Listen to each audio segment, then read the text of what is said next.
Here we go. All right. Hold on, let me pause something real quick or we get echo.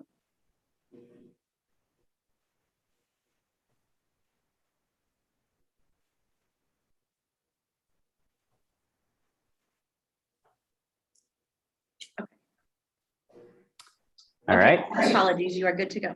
No worries. Thanks, Carrie. Then I will call to order this Monday, September 27 meeting of the Bishop City Council at 6:01 p.m. Our invocation today will be by Pastor Tony Younger of the First Southern Baptist Church. And so if you could please stand for that, and then please remain standing while Councilmember Ellis leads us in the Pledge of Allegiance. Father God, we just thank you for this day, even in spite of the smoke. Thank you for the blue sky that we see in these backgrounds, because we know it's coming. Lord, just ask your attendance at this meeting to superintend everything that goes on, that decisions that are made and conversations that are had would be had in a way that would glorify you and truly be an offering to you in everything that we do. May it be the best for our city moving forward. In Jesus' name, amen. Amen. Please join me in Pledge of Allegiance. Ready? Begin. I pledge allegiance to the flag of the United States of America and to the republic for which it stands, one nation, under God, indivisible, with liberty and justice for all. All right, Carrie, can we have roll call, please?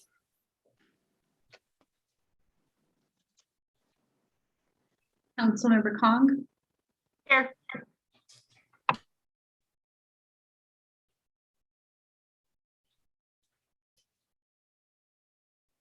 Councilmember Ellis.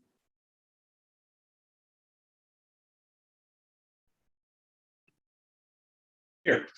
Hear me?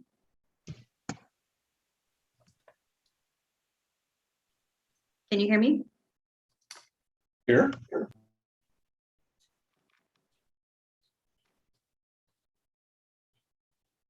Can you guys hear me? We can, Carrie. Okay, And Jim has said he's present, or he said he's Okay. here. sorry. It just said my connection was weak, so.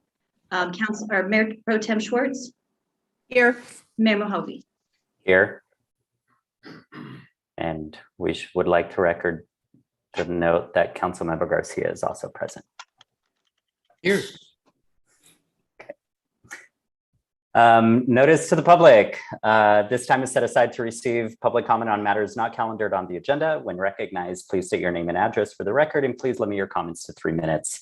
Under California law, we are prohibited from generally discussing or taking action on any items not included on the agenda. However, we may briefly respond to comments or questions. So we'll definitely listen, but we might not discuss or take action on your public comment. Carrie, did we have any public comment on our email address? I do not have any public comment on our email address. Okay, do we have any participants of the call who wish to make comments on matters not calendared on the agenda? Jenny, do you see any raised hands? There are no raised hands. Okay. Then we will move on to our first introduction of the night. Introduction of newly hired Public Works maintenance worker. And this is going to Mr. Deshawn, our Public Works Director. Take it away, Dustin. Good evening, Mayor Mojave and Council. So I'm proud to introduce to you our newest member of the Public Works team, Casey Stewart. He's born and raised in Bishop, and we are super happy and proud to have him as part of the team. And I'll let Casey take it from there if he wants.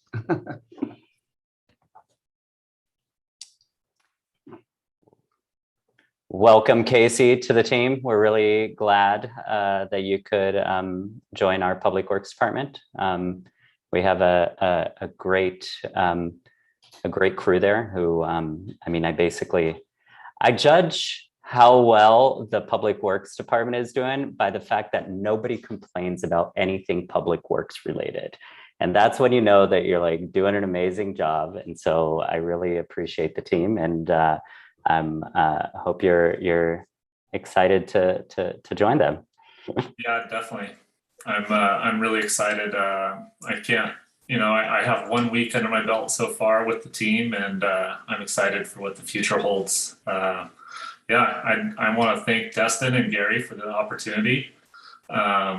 And I look forward to showing them that, I'm the right employee for the job. I'm also looking forward to meeting everybody in person on the council and working with you guys all. So yes, thank you. Definitely welcome. Anyone from the council have any questions, comments? Yeah, Casey, welcome on board. I had an opportunity to meet you last week when you guys were adding more asphalt there in front of City Hall, and looked like you were having a good time with the team and the crew. And welcome on board. You will, I think you'll fit in great, and you have great boss, great council to work with, and we welcome you on the team. Yes, thank you very much. Well, we'll let you get back to your Monday evening, and I'm sure you had a busy day today, and you can relax and enjoy your evening. Thanks so much for calling in, and definitely welcome to the team. You definitely have a great group of peers that you can definitely learn a lot and make use of them. Yes. Ask questions. They're just be a pill at times. It'll work better in the long run. Yeah, everybody's been great so far. I'm really excited. So thank you guys. Thanks. Thanks, Casey. Our next introduction of the evening is an introduction of a newly hired police officer. And to this one, we're going to our police chief, Rich Standridge. Hey, Rich. Hey, council, how is everybody tonight? Doing all right. So I'm just going to let her take it away. I'm going to introduce to you Rochelle Gosviner. She goes by Shelly. She's a mother to 7-year-old Rigby, who she was just sitting here in my office helping do his homework right before we got her on. And we're glad to have her. She's born and raised in Tulare, California. And I feel very fortunate to have her. Like I said, at her swearing in, her brother worked for me when I was a lieutenant in Porterville. And if she has half of his work ethic, we're the winner in this deal. So I'm going to go ahead and let her come in and introduce herself. Well, good thing it's been my experience with brothers and sisters that the sisters have the stronger work ethic. And you know what's funny? That's exactly what her brother said. I believe him. Welcome, Shelly. Good evening now. So going off of what Chief was saying, born and raised on the western side of the Sierras. It's chaotic over there. I'm very much happy to be over here. It's very peaceful. It honestly feels like a vacation over on this side. I absolutely love it. My 7-year-old son, Rigby, he is in 2nd grade. Currently, he's staying with my parents while I get everything settled on this side. Once I can kind of normalize my life and get a nanny, get someone that I super trust, because not just because I'm a police officer now, but just because of who I am, I don't trust anybody. And so when it comes to watching my son, you have to go through a very strict ruling. So once I do that, then he'll come over and he'll move over here and start schools over on this side. But yeah, I started on patrol. Actually, I got sworn in on Monday on the 20th. Started FTO on Tuesday, had a day off, and then I've officially been on weekend nights as of Thursday, and then I go back Wednesday night. So yeah, no, I love it. I love it on this side. So kind of tongue in cheek, but kind of not, since you said you don't trust anyone. Why should we trust you with the safety of our community? Because I bend over backwards for everyone. I try to at least. As soon as I got my driver's license, my parents absolutely hated it, and if I could speak for them, they'd probably regret getting me my license. But I'm the kind of person where if I see you stranded on the side of the road, I don't care who you are or what's going on. I'm going to pull you or pull over and see if you're okay. They always told me, you're going to get kidnapped one of these days. You're going to get murdered one of these days. And I'm like, if it happens, it happens. But at least I went out helping someone like I was meant to help. I do get those feelings where it's like, okay, kind of get my guard on. But for the most part, I'm going to be the first person to run towards the danger. Always have, always will be. First person in, last person out. My son is my priority. So I want to go home every single night. But at the same time, if I go home, anybody that's with me will be going home as well. Mhm. Oh, that's great to hear. And just, yeah, as you move in and get settled, yeah, just remember, like, there are lots of great people in this town. Oh, definitely. And I've met and nothing you but will- great people. you will definitely, like, yeah, just go out into the community and meet them where we don't bite. No. I retake what I said. I apologize about that. But yeah, no, I've met nothing but smiles and highs and waves and everything. And I catch myself waving and I'm like, oh, they didn't wave. Oops, my bad. And I'm like, okay, sorry, I'm not in uniform. I'm just used to waving now. No need to apologize. It gave us good banter. Come on. Well, welcome. I mean, we definitely appreciate you coming, and yeah, I look forward to meeting you in person. And Thank you. if you need any advice on babysitters or nannies, definitely don't come to me, and you can definitely go to Karen Schwartz or Karen Koch. Thank you. Any other comments, questions from the council?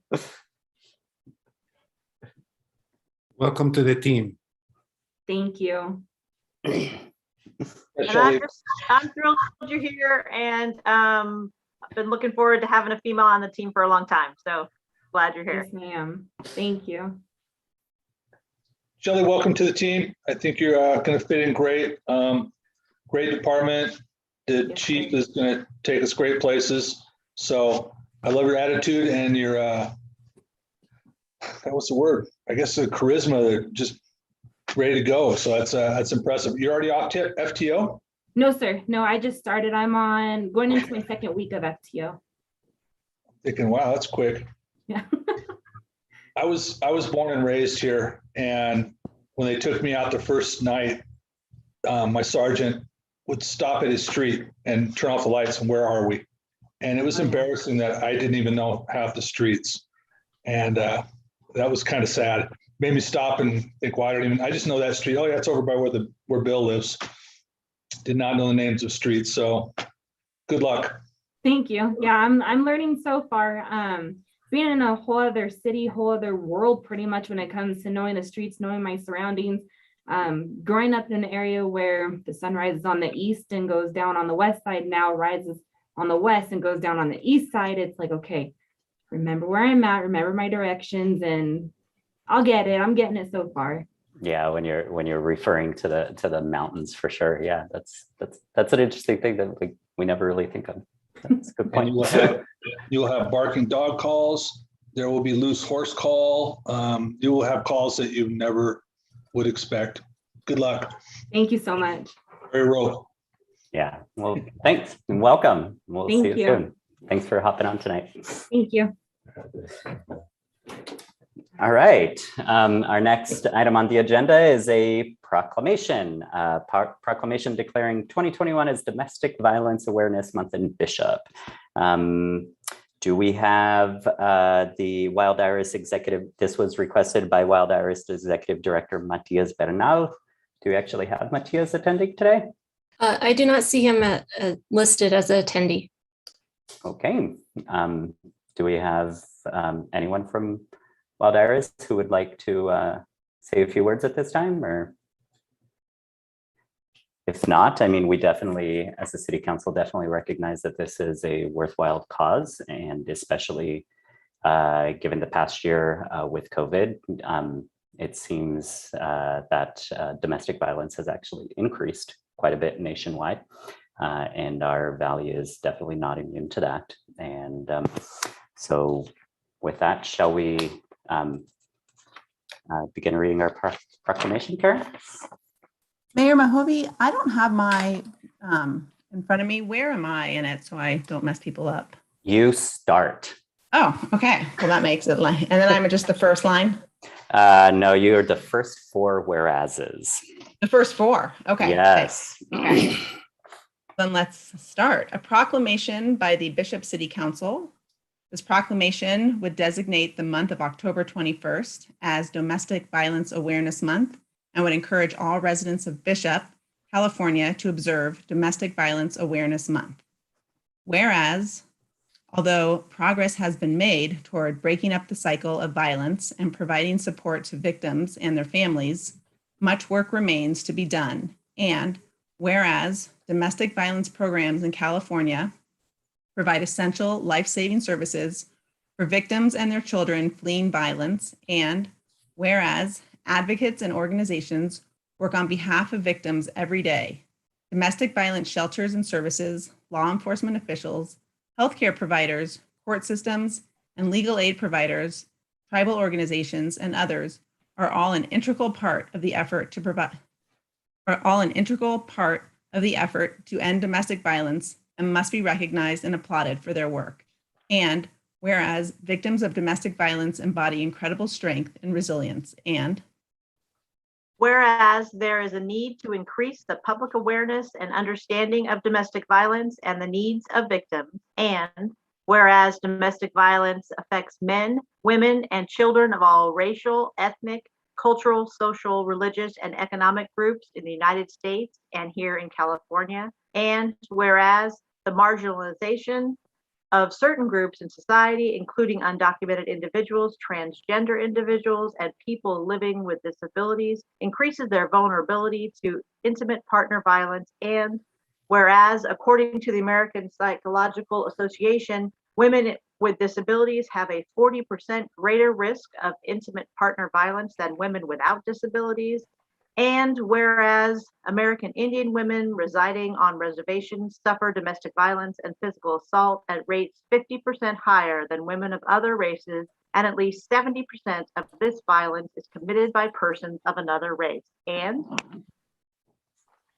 Whereas recognizing the need to understand the complexity of violence as perpetuated within communities and against communities, and the fear of many victims to report the law enforcement, and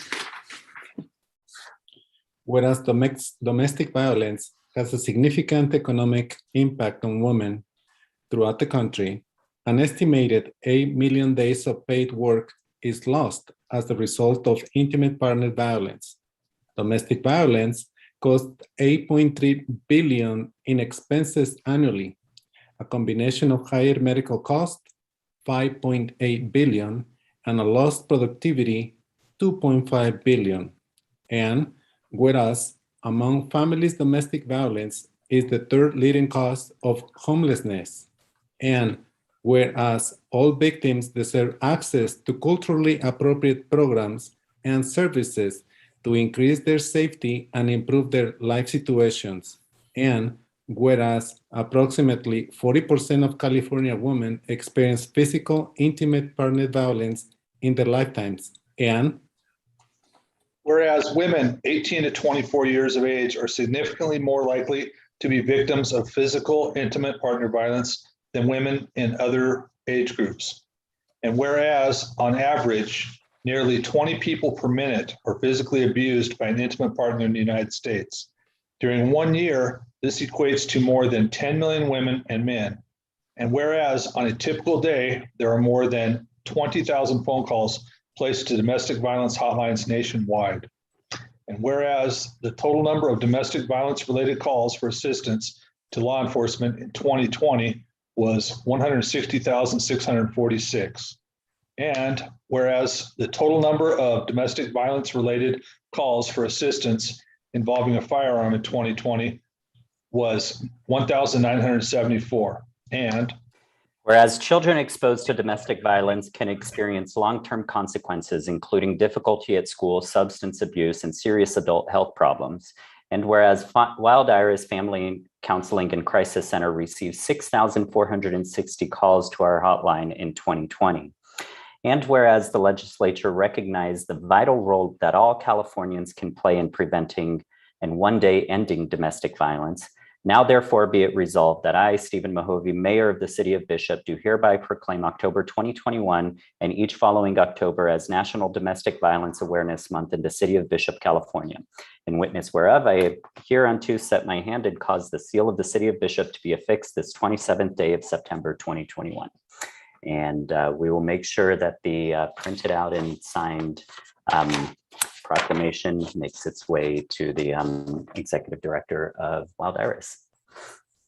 And next up on our agenda is our Chamber of Commerce and Visitors Bureau Update Report, prepared and presented by Executive Director Tawny Thompson. Hi, Tawny. Good evening. Can you hear me okay? We can hear you loud and clear. Okay, great. Good evening, Mayor Mahovey and council and staff. As always, thank you so much for the opportunity to give you a little update on what's been going on in the A-frame building at the park. So just a quick COVID operations update. While there's no mandate, we are requiring guests that come in doors to wear masks. And if they don't have one, we offer one to them. We've had very, very little pushback on this. In fact, people seem to be appreciative that we're still taking, health matters seriously.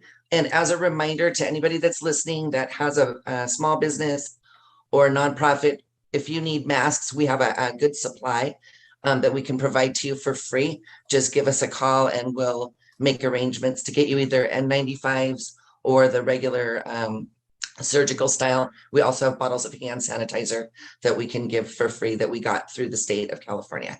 So just want to make sure everybody has what they need. We are still conducting our board meetings via Zoom. As you are, we had hoped to be able to go back to in-person meetings. But since there's a strong recommendation to still wear masks, we don't really feel like it's appropriate to start that just yet, but hopefully soon. Same with our networking luncheons and mixers. We've had lots of people ask us to bring those back. But again, it's really hard to network behind a mask. So we're waiting just a little bit longer until it's deemed safer to do that. On the Chamber of Commerce side of things, we had our strategic planning meeting, part 1 of the strategic planning meeting a few weeks ago. And it went really, really well. We focused on the chamber side of things, and we talked about a possible new tiered membership plan, a membership drive to do in January. Something I'm very excited to roll out in the next couple of weeks is going to be a shop local campaign where people will receive free movie tickets with purchases from local chamber member retailers. So stay tuned for that. We're excited about that. Also started talking about all of the planning for the Christmas activities, which I know it's just barely fall, but they'll be here before we know it. Our second strategic planning meeting is coming up on October 13th, and that will focus on the Visitors Bureau side of things. Some council members and Ron came to our last meeting, and we're hopeful that some of you will be able to attend that meeting on October 13th. Also, we'll get the agendas out in the next week or so. And we're still participating with the Eastern Sierra Small Business Resource Center that's going to be located in the old Crafters Mall. Had a very productive meeting this last week with the consultant that's working on the strategic planning, the strategic plan for that project, and it's really coming along well. We have a few new members to report. Faith Construction Trucking, Bishop Welding Supply, Valley Health, Bishop Dermatology, and Sears all joined the chamber in the last month. So do you guys have any chamber questions, or I'll switch over to visitors real quickly?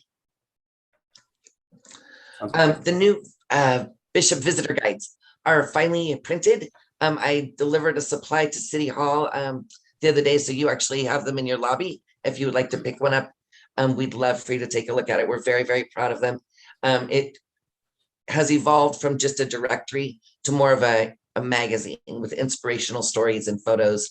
It's a much bigger, better product, I think. So we were able to use some of our COVID downtime to focus on improving that product. So we're really proud of it. And hopefully you guys will like it too. Event support is a very important thing that the Visitors Bureau does. We used some of our resources to promote the powwow, the Mill Pond Music Festival, the Curly Fletcher event out at Laws, upcoming the Fall Colors Car Show, and the VCMC Dual Sport motorcycle ride, which, believe it or not, is in the 14th year. And they're coming back the second weekend of October. And so we will be helping them again with their serving of their awards dinner that evening. So if anybody wants to come out and meet and greet with the Ventura County motorcycle people, you can help us serve beans and coleslaw to them. We would love that. We always like to have some council members there to welcome them if you're available. Right now, we have a freelance writer from the Bay Area who gets published in the San Francisco Chronicle and several of the other newspapers in the Bay Area here doing fall stories about Bishop, specifically fall color. Unfortunately, he came during the smokiest time, but he's gonna put his rose-colored glasses on and write some nice things and hopefully sneak a few good pictures out there. One bit of not so great news I heard today from our consultant that's working on the visitor impact study that we're going to have to postpone. We had hoped to get started, it started right before the pandemic started, then we had to stop, and it's been on hold for the last 18 months. We were getting ready to start again, but we're unable to hire. We need 6 or 8 interviewers to go out and meet with people and get them to take the surveys. We were only able to find 2, and we've really searched high and low, but people are just either not available or not really into it right now. So we made the difficult decision today to postpone and hopefully restart in February. So, and then it'll take, 3, it's a seasonal thing. So we'll get the winter one done in February, and then there will be 2 more rounds in the spring and summer. We have faced some challenges over the last month or so. The abrupt closure of the forest caused a lot of confusion, as you can imagine. But I'm really, really proud of our staff because they rallied and stayed open and answered questions and helped people reroute and salvage their vacations. We had people that were coming in there saying, well, if I can't go to the forest, I'm just leaving. And we said, oh no, there's all these other things to do.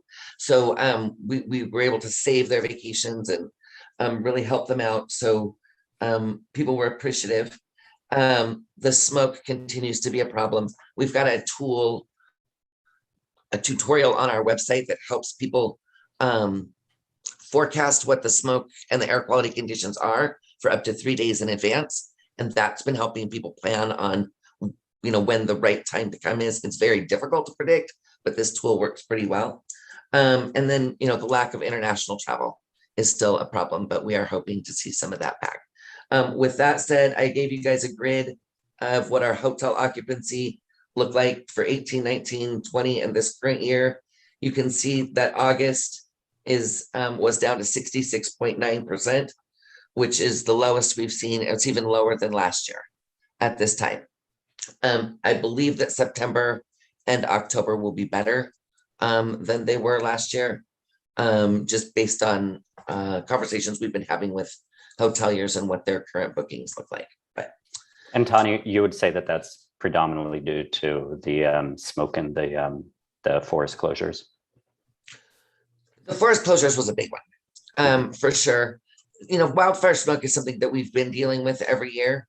But so I think the combination of, in the pandemic, also the Delta variant really dropped travel pretty abruptly. We saw that kind of happen. So there's just a lot of factors, smoke being part of it. The forest closure was a huge one because people not only were camping in the forest, they're staying in hotels and going fishing in the forest or going hiking in the forest. And, they couldn't do that. So we had a lot of canceled reservations. Talked to one resort owner in Bishop Creek Canyon that lost $35,000 just like that because of that short 2-week closure. And that can't be rescheduled for later in the year because they're only open, through middle of October. So it's been some tough things. And then we cannot underestimate the importance of the international traveler to our area. And especially in the late summer and early fall, we see a lot of international travel that comes to Yosemite, comes through here, and then through Death Valley. It's, you know, part of their itinerary. And so that has been very tough. Well, But we're ready hopefully- for them when they're ready to come back. Yeah, and hopefully, I mean, we'll get some this coming weekend because I was up in the mountains a week ago and the aspens are starting to turn and it's going to be a pretty beautiful show this year. I think October, the first couple of weeks of October will be solid, based on the phone calls and the email inquiries that we are getting. And the interesting thing is, even if the air quality is terrible down here at the valley floor, some days you can get above it, you know, and it's much clearer at the higher elevations. Not every day, but some days it works like that. So we're in contact with the resort owners up top and, you know, trying to really help people thread the needle, I guess you would say, and where can you go and get that fall color photo that you're looking for. So we're working diligently to convince people that it's okay and find a good thing for them to do. We're not selling them a bill of goods, you know. We'll make sure we're telling them the truth, but sometimes it's hard to I guess, like I said, thread the needle, really get it accurate for them. So our staff is doing a really good job. As few of us as there are, they're doing a good job. So do you guys have any other questions for me? I appreciate the opportunity. No, thanks for keeping us up to date. It's always super informative. Yeah, let us know what you think about those new visitor guides. I thought they were great. Anxious for people. I saw mine a week ago, and it looks really great. Yeah. Good. We're excited to take them with us when we get to go to the travel shows again and see what our guests think of them. So I mean, definitely, it's selling an experience, which for those of us who live here, like we live here for the experience. So it's great. Cool. Awesome. So Tawny, you just brought up my question, which is the travel shows. What are people saying about them? Are they thinking about having them? Are they canceling them for this year? What? No, they're going forward. In fact, last week, and we did not attend this, was the IPW in Las Vegas. And we made a strategic decision not to go this year because it's very heavy international. And it's not a consumer travel show. It's where you meet one-on-one with like tour providers. And they just weren't bringing as many international buyers as we had hoped, but they did go forward with the show. The first one that is on the books for us is in January, and that's a consumer sports show. So it's hunting and fishing and ATV riding and that kind of thing in Sacramento. That's called the ISE, International Sportsman's Expo. So, and we've already booked it. So they're going forward. It looks like the Fred Hall shows are back on for Long Beach and Del Mar. So those are good. And then we hear that the travel and adventure shows are going forward. They haven't put out their schedule just yet, but we're hearing in the industry that they're going forward. So Great, that should help. yeah, for sure. Thanks, Tawny. Okay, and hopefully some of you guys can come see us on the 13th when we do our strategic planning for our marketing stuff. It's fun where we get to plan all of our new marketing programs. That's awesome. Thank you very much. I appreciate you. Thanks. We appreciate you too. And moving on to our department reports. We are starting off today with our Fire Chief Dwayne's mustache, Joe Dell. Good evening, Mayor, Council. How am I coming through tonight? Good. Sounds good. So if I had $1 for every time someone asked me to get rid of the smoke, I would be I'd be retired by now. So we decided to send water tender 14 to the KMP complex. So we have a water tender over there. Mostly they're currently in Hume Lake supporting helicopter operations. So they are shuttling water to helicopter dip sites that are protecting the giant sequoias. So that fire is 46,976 acres, 8% contained as of about 10 minutes ago. They've been there for about 7 days. We're doing a crew swap tomorrow. We're sending 2 more people out, bringing those 2 back. And so we expect another 7-day deployment out there. They told me today that they shuttled a lot of water. On the EMS side of things, those attending Mill Pond last weekend would have noticed, or maybe not, our crews were doing the EMS standby. They were providing the support. It was a pretty laid back weekend with only a few customers in air quotes. Just a couple patient contacts, mostly some basic first aid stuff. Our water tender bid is out. So the bid to replace, we're replacing 2 water tenders with 1 water tender 6 and water tender 12. Is out to, it's on our website if you want more details on it, but it's a 3,000 gallon all-wheel drive spec. And I have about 4, possibly 5 different companies going to provide a bid for that. And then today was the deadline for our testing and applications for our fire prevention officer job. We got a total of 15 applications. 9 of them were local, 2 of them were our volunteers. 11 of those 15 qualified to be invited to our interviews that'll happen the 2nd week in October in 2 weeks. So making some progress on that. And then last but not least is, Fire Prevention Week always lands on the week that the 10th is in for the Great Chicago Fire. So this year our school outreach and our open house will be Wednesday, November 6th. We're looking to do an extrication demo and a grease fire demo behind the fire station on that night. So hopefully you can come enjoy some evening, mostly kind of outside, COVID aware. So, and I'm open for any questions. Chief, you said November or October? October. I might have said November, but I meant October. Your wife making cookies? My wife said that she is going to bake chocolate chip cookies all night in the firehouse oven. And then we talked with Black Sheep about providing hot chocolate and coffee. You didn't mention there'd be cookies. I guess the only question I have is, can you get rid of the smoke? Working on it. Thanks, Joe. Any other questions, comments? All right, if not, we'll move on to Police Chief Rich Standridge. Rich. Hello again, Council. As you can see from our earlier presentation, we hired a bundle of energy. So we're really glad to have her here. Last Monday was her swearing in, as everyone knows, and we're looking forward to great things from her.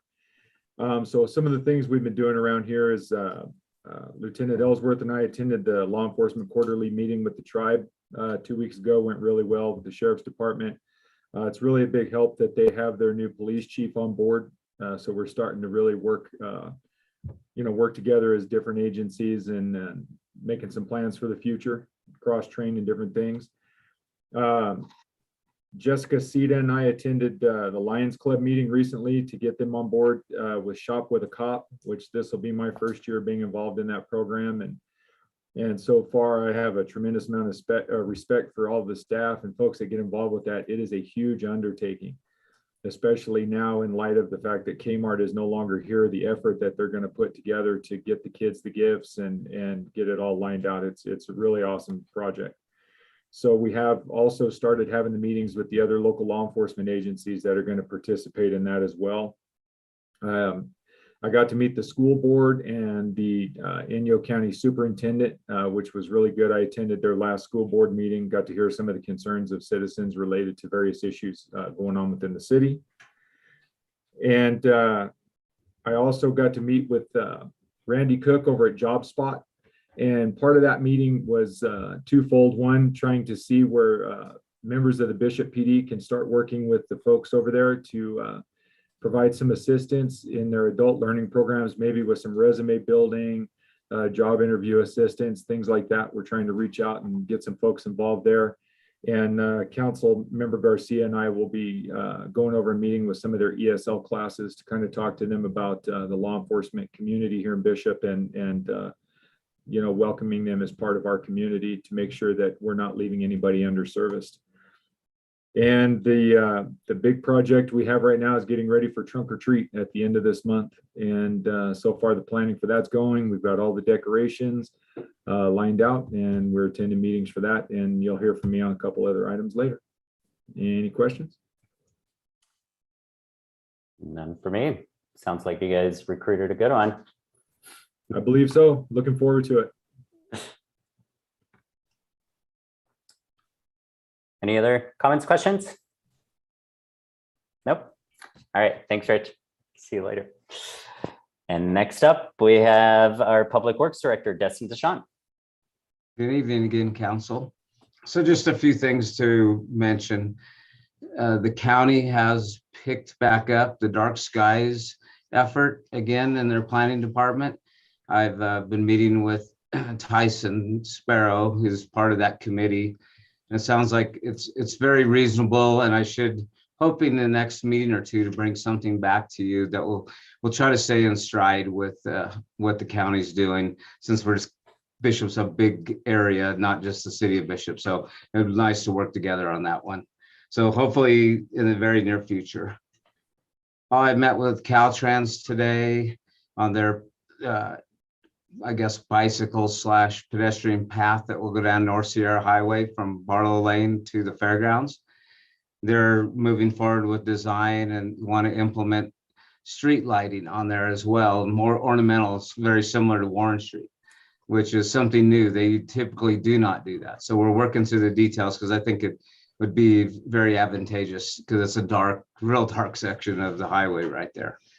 So we'll get through that. And they're also really about ready to start the median project, which would be in front of Joseph's there, to take out the left turn lane starting at Church Street going north, where there's actually no reason for a left turn lane. They're going to put a raised median in there with some landscaping and stuff. The landscaping, we've been working with them for a while. So that should be getting started sooner than later, much quicker than the sidewalk project. We had consultant interviews, and they selected Lumos and Associates to be the design firm for the East Line Street Bridge replacement project, which is going to be a really neat project. That team brought some real great kind of small town ideas to it. That is going to be the gateway to Bishop from the airport. And so, rather than just build a bridge, as long as we can keep it within budget, let's make it more of an entry point to the city as well. So they brought some really nice ideas to the table. Hopefully hope to have a contract negotiated with them and to you, hopefully the first meeting in October, but for sure by the second meeting. The OVGA has released the groundwater sustainability plan for public review. There'll be 2 meetings on the 6th of October at 6:30 and the 13th of October at 6:30. There'll be Zoom meetings, and get you the links to anybody that would like it. But it's right now is the time, that 30-day period, that we'll out there for comment, and then that plan will revise with any comments that are needed, and then the plan will become a law essentially after we do that. And hope to Council Member Kong and I could hopefully bring some highlights to you at the next meeting, just kind of where it's going. Where it hasn't changed much. I think it's a good plan. And kind of talking about water, I think we all need to start looking at water conservation. It's not looking pretty. I believe that the governor will mandate a 25% reduction for all water systems. What he's saying right now, as soon as the summer season, so we're into fall now, that's when he had planned on implementing it if things haven't changed at all. He did this in 2015, or the last governor did in 2015. And the city was real successful. We were able to meet our 25% reduction, and everything seemed to stay running, green lawns and the landscape was working. So let's hope that it would be a goal to shoot for, to stay under that 25%. And unless you have any questions of me, that's all I have for tonight. Well, I can tell you already crossed out one of the things that I had put on the next agenda items, because I was going to ask what was going on with dark sky. But one of the A question that did come up, well, since you reminded me, since you were talking about the lining on North Sierra Highway. You know, the path that we just did there to put the water line in, where it meets North Sierra Highway. Who maintains those gates? So the gates, are you talking about the man gates or the actual drive-through big gates? The man gates. Yeah, that we do essentially, and I wanted to get rid of the one at the north end there, but then after public comment and stuff, we listed it, made a lot of sense. We left that gate on that end so that little children that get ahead of their parents don't end up right onto the road. Those gates are, they're not ideal, but they're hard to find a gate that's self-closing that isn't heavy and cumbersome like those are. But yeah, if somebody has a great idea for those, we're willing to listen. Well, the only reason I bring it up is that I think the self-closing mechanism is broken right now. And that's the only reason I wanted to bring it up. Thank you. We will get on that tomorrow. No worries. And when Caltrans is talking about putting lighting down North Sierra Highway, it'd be good if there were, if one of the points where it went was at that intersection. I think that would help people out. Absolutely, that would for sure be it. And I think the idea of the lighting will be, we're not going to light up the whole highway, but just enough lighting for people to feel safe riding their bike down that or walking down there. And keeping in mind dark sky ordinance. Exactly. Any other comments, questions? So Destin, I know I keep asking you these same questions, but using my spatial challengeness, can you tell me about the median again, and so that I can picture it in my head? So it'll be essentially the width of the left turn lane there. Raise is somewhere between 6 inches to 18 inches in height, the concrete. Okay. And then it'll extend nearly to the alley there by the, I guess it would be the barber shop and stuff, the driveway parking lot there. It'll just avoid having, the idea is to keep people from getting in that left turn lane, and there's nowhere for them to turn right there. So basically that part in front of Joseph's and the theater. Correct. Yes, it'll extend down there, and it'll have it's not going to be all landscape, but there'll be areas left out of the concrete. It'll be a complete concrete structure, but enough to leave planting and make it look nice out there. Elaine and I kind of fought for that one with them. It was just going to be a yellow concrete barrier out there. Yay. And there'll be another one. Thanks for fighting for that. Yeah. And I forgot, there is another one that'll be down at Park Avenue. So just south of the intersection at Park or Horace Albright Avenue, I'm sorry. And that one is very small.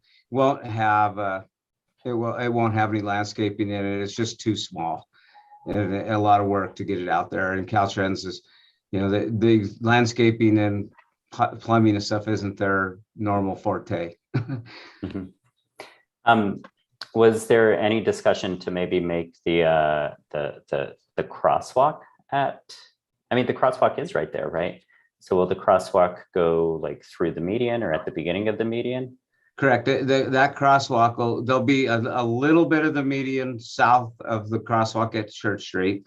So it'll also be used as a little pedestrian safety there and some traffic calming. As well as the other one. And right now that's their plans. Just a small break for a crosswalk and enough to make a left-hand turn to Church Street. Yeah, I remember when the description, Destin. I appreciate it. No, you're welcome. Yeah, I remember when I lived in New York, and there were these busy streets, and in the middle they had these sorts of medians. They had benches, so you could just sit there and watch traffic. Not a bad idea. No. Might slow it down Main Street. Well, thanks, Destin. Thank you. Any other comments, questions? All right, then we'll move right along to our Community Services Manager, Dan McElroy. Hey, Dan. Good evening, Mayor and Council. Can you hear me okay? We sure can. Just a quick update from community services tonight. First up, our big thing coming up this weekend on Saturday is going to be the Fall Colors Car Show that we're going to host at the city park for the first time. So getting prepared for as many cars as we possibly can. We don't have a number yet because they're not doing a pre-registration. They're doing basically a sign up at the event this year. So that'll be new and a new event. So the park is going to get a lot of cleaning, detailing, and just make sure that all those cars, they are expensive cars, that everyone is taken care of. And they're also going to do a pancake breakfast with the Lions Club on Saturday morning. So come and get some pancakes and support your Lions Club. Next up is in the park, we've been working on a lot of trees and having quite a few tree issues. As you guys know, it's been the hottest summer on record. And with us reducing our water in the park and everything else, we're starting to see some definite dieback and some issues with trees. I've been working with Rochelle from Eastern Sierra Tree Service, who's a certified arborist, to identify problems and mitigate those if at all possible. So looking at replacing the Christmas tree in the front planter around October 4th through the 6th, as the new tree is hopefully going to arrive by then from Oregon. Also looking forward to the pool. This is our last week of the pool for lap swim team and aerobics class. And we will be closing the pool up here in the next couple of weeks, which is a lot of staff time to get everything winterized and put away for the year so that it's ready for next year. Also had a great staff meeting with our staff. We're getting lots of inquiries about expanding our after school program. A lot of people are wanting and having a need for after school at this time. So we're looking at ways we can expand not only the after school program, but also our gymnastics club and being able to use facilities the best way that we can. We also started our tumble tots and baby gym. We'll come back in the next couple of weeks with Brittany, who's going to be teaching a couple of those classes. Last week, Brittany, Waylon, and Carrie hosted a kids' night out at the pool, a dive-in movie, which went well. I believe we had 31 registered, and we had 6 no-shows. So right around that 25, 26 number of kids that participated in the kids' nights out. Next up, we're going to have in the park is going to be high school tennis this week, along with AYSO adult soccer.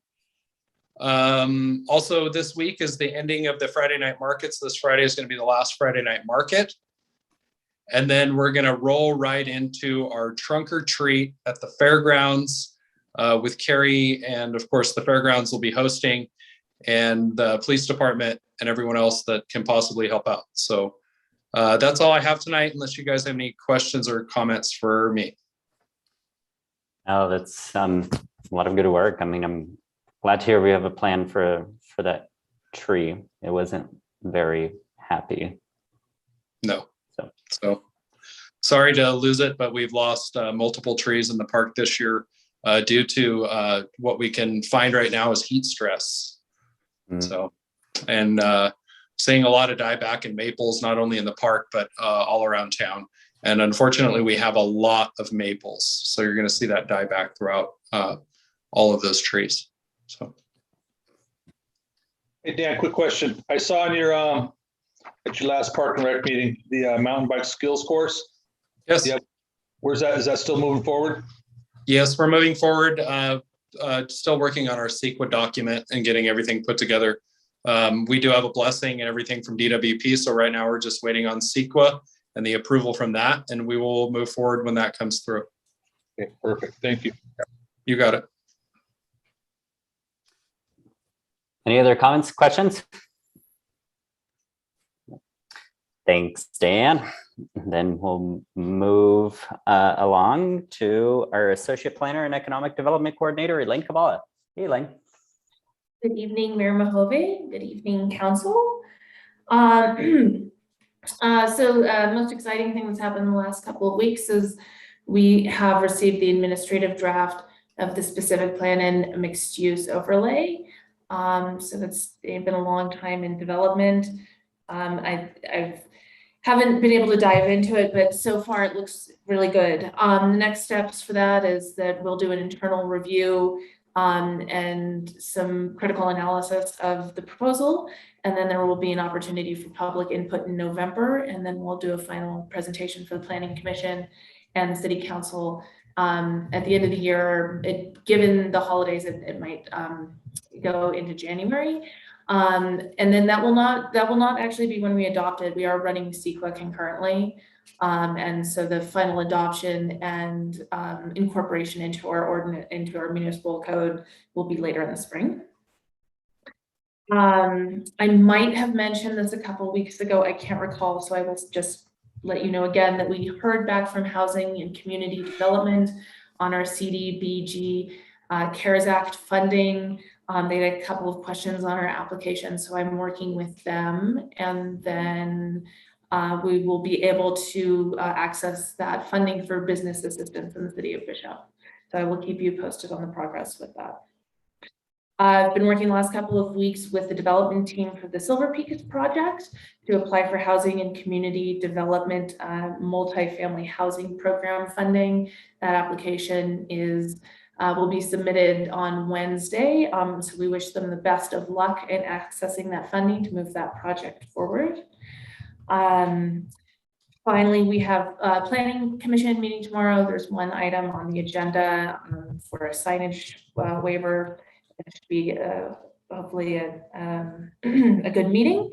And then just a note that we have been having some conversations with several applicants about some larger and more complicated planning applications that I expect the planning department will be reviewing in the next few months. So just that you're aware that there is going to be some bigger projects that we will be processing probably towards the first part of next year.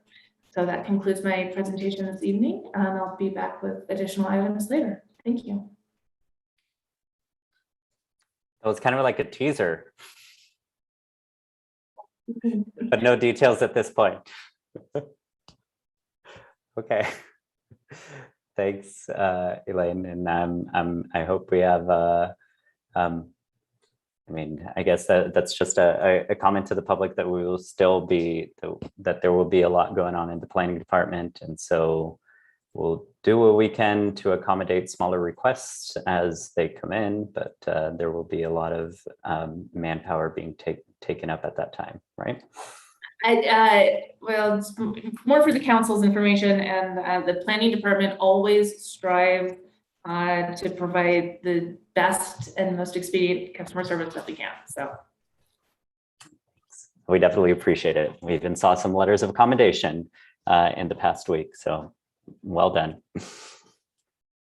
Any other comments or questions for Elaine? Nope. Then we'll move on to our city administrator, Ron Phillips. Thank you, Mayor Mahovey, members of the council. I've been working pretty closely with Destin Deshawn and Rich Standridge, addressing the need for the vehicle management system, which you received a presentation on at the last meeting. Rich wanted to look into some alternatives that he was interested in, and he did that. And then we've decided to go with enterprise fleet management because we don't seem to be able to find a better alternative. So we'll be bringing that agreement back to you at the next meeting on October 12th. I thought that the joint city council Paiute tribal council meeting went very well, and was pleased with the excellent discussion that went on amongst all the members that were there, and Chief Standridge and the tribal police chief. So appreciate you all attending that and participating. Just the up-to-date report as of September 24th. That's not terribly up to date, but not too much after this, the 24th. There were 121 total anti-COVID doses administered in the last 7 days in Inyo County. So now 72% of the eligible county population have received at least one dose of vaccination. The county population that's fully vaccinated is 63.3%. And I've been watching the state population, and that percentage of state population that's fully vaccinated is 69.8%. So we're closing in on that 70% number, which will be a good goal to reach. We certainly want to go beyond that, but that's where we are at this point in time. Along with Mayor Mahovey and council members Kong and Garcia and Ellis, we attended the Cal Cities annual conference in Sacramento last week for a few days. And among other, I thought I'd mention some sessions that I attended. I attended one on legal issues concerning social media and cannabis. And I've given you some brief summaries in my activity report that I sent to you this afternoon concerning those. I attended one on labor relations, and I sent you all a PowerPoint from that session, which I hope you'll review, particularly some slides that I called out in my message. Some very good information in that whole presentation for us all. Then I attended the Rural Cities Information Exchange and learned, Destin, that there's $6 billion that's been appropriated for leaking water systems to try to help offset the effects of the drought. Our system isn't leaking, but it does, we do experience leaks every once in a while, a few times a year, because of how old the system is. So we might be able to qualify for money there. We'll look into that and let you know more about it. I also attended a session on the road ahead for managing rising pension costs. And that was a presentation by PARS, and they were strongly suggesting the use of the Section 115 program, which I'm discussing with our financial advisors, and we'll be bringing you more information in the near future on that. Also attended a session on the CalPERS discount rate presented by an actuary, which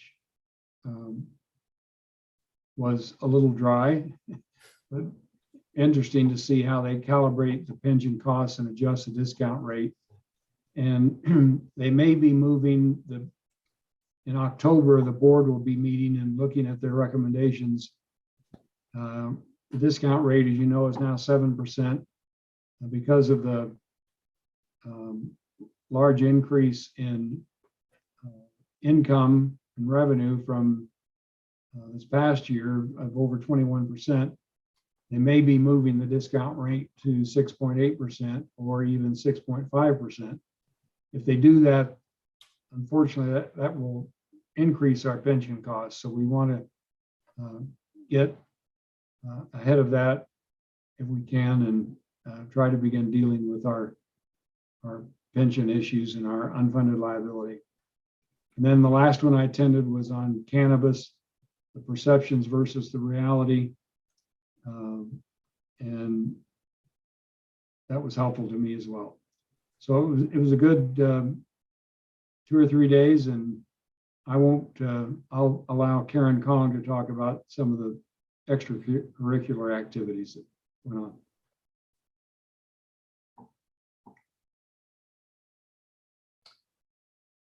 Sounds like any questions?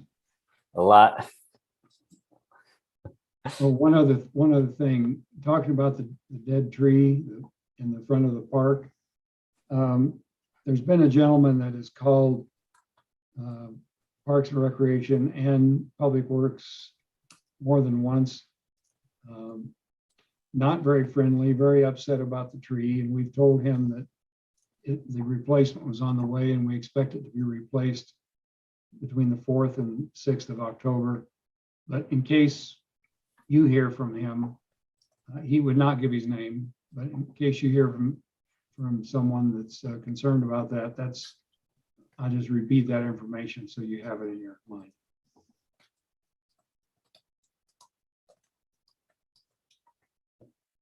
Sounds great. Definitely a lot to keep yourself occupied. Any other comments, questions? Ron? Nope. Okay. Thanks, Ron. Then we will move on to our consent calendar. Notice to the public, all matters under the consent calendar are considered routine by the council, by the city, and will be acted on by one motion. Do we have any questions or comments on the consent calendar? Do we have any public comment? There are no raised hands. There's no public comment in email. All right, I'll entertain a motion. I will make a motion to accept the consent calendar as presented. Second that. All right, Carrie, we have a motion, a second, call for the vote. Councilmember Kong, Yes. Councilmember Garcia, Yes. Councilmember Ellis, Yes. Mayor Pro Tem Schwartz, Yes. Mayor Mohovy. Yes. Motion Okay. passes 5-0. If I could just go back for a second, I want to thank Carrie Poole for filling in tonight, hosting the meeting. Appreciate her good work in Robin's absence. Yeah, thanks, Carrie. Okay, so we will move on to a public hearing in action. Our public hearing tonight is on a proposed ordinance adding Chapter 36 to Title 8 of the City of Bishop Municipal Code relating to graffiti abatement. And this is brought to us by our police chief, Rich Standridge. Hey, Rich. How you doing, Mayor? Doing all right. What have we got here? All right, well, I'm going to go over the staff report a little bit. One of the things we're starting to see in the city of Bishop, maybe you saw that before I got here in July, was a rise in graffiti. Since I've been here, the Wild Iris building has been hit numerous times. The park is hit on a regular basis, and even the Los Palmas restaurant and some of the other businesses in the alleyways have been hit. So as part of my staff report, as I presented to you earlier, one of the ways you can combat that is to help develop a graffiti ordinance for the city. And it allows us a little more teeth, adds more tools to the toolbox in combating graffiti outside of the just utilizing the penal code. And one of the big issues with the graffiti abatement ordinance kind of pertains to the local businesses, in that it kind of makes them mimic the larger box stores like your Tractor Supply, your Home Depot, Lowe's, and places like that. And it requires them to place their spray paint in either a controlled area or a locked area. And so as part of my study for this ordinance and my staff report, Public Works Director Deshawn and I went around and actually met with the local business owners to kind of explain to them the graffiti ordinance, and I wanted their input. I don't want, one of the things about Bishop is it's small enough that I can still reach out and do those personal touches like that. And I wanted their input because it's going to directly impact them and their customers. And I wanted to know how they felt about it. And the three main ones we spoke to, and if I missed one, I apologize, I'll track them down too, but I got the three main ones, and they are all in support of the ordinance, as long as I, as the chief of police, agree to work with them in developing a time frame that we will require them to lock that up. So if council decides to approve that, that'll be something I take upon myself to work with them, as I'll be the one that has to enforce the ordinance anyway. And as gracious as all three of those business owners were, I look forward to working with all of them. So what has really brought this about is I had staff run a graffiti report from January 1 of just this year, and we have 36 cases that we've taken. 22 since July, and 18 of those have been in the city park. So Dan McElroy's staff, and this is just a very rough estimate for this first reading, is that they are well in excess of $2,000 in personnel hours and supplies in cleaning up the graffiti. And as you know, with our small city and limited budget, that is a significant cost, and those funds could be put to a lot better use in that park. So one of the things I would ask council to do is, as obviously I welcome any public comment. I would love to discuss this with whoever wants to, but I would ask that council take a look at this first reading and we continue to move forward and get this ordinance approved. And it has been vetted by our legal counsel and it's presented as such. Shall we open the public hearing and then have council discussion? Okay, I will now open the public hearing on this proposed ordinance. Do we have any members of the public who wish to speak? I see a hand up.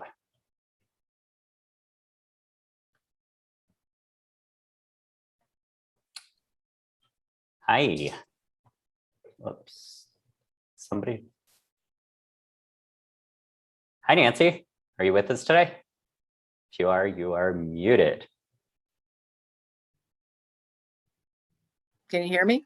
We can hear you. Oh, okay. I'm glad my picture's not there. As long as you can hear me.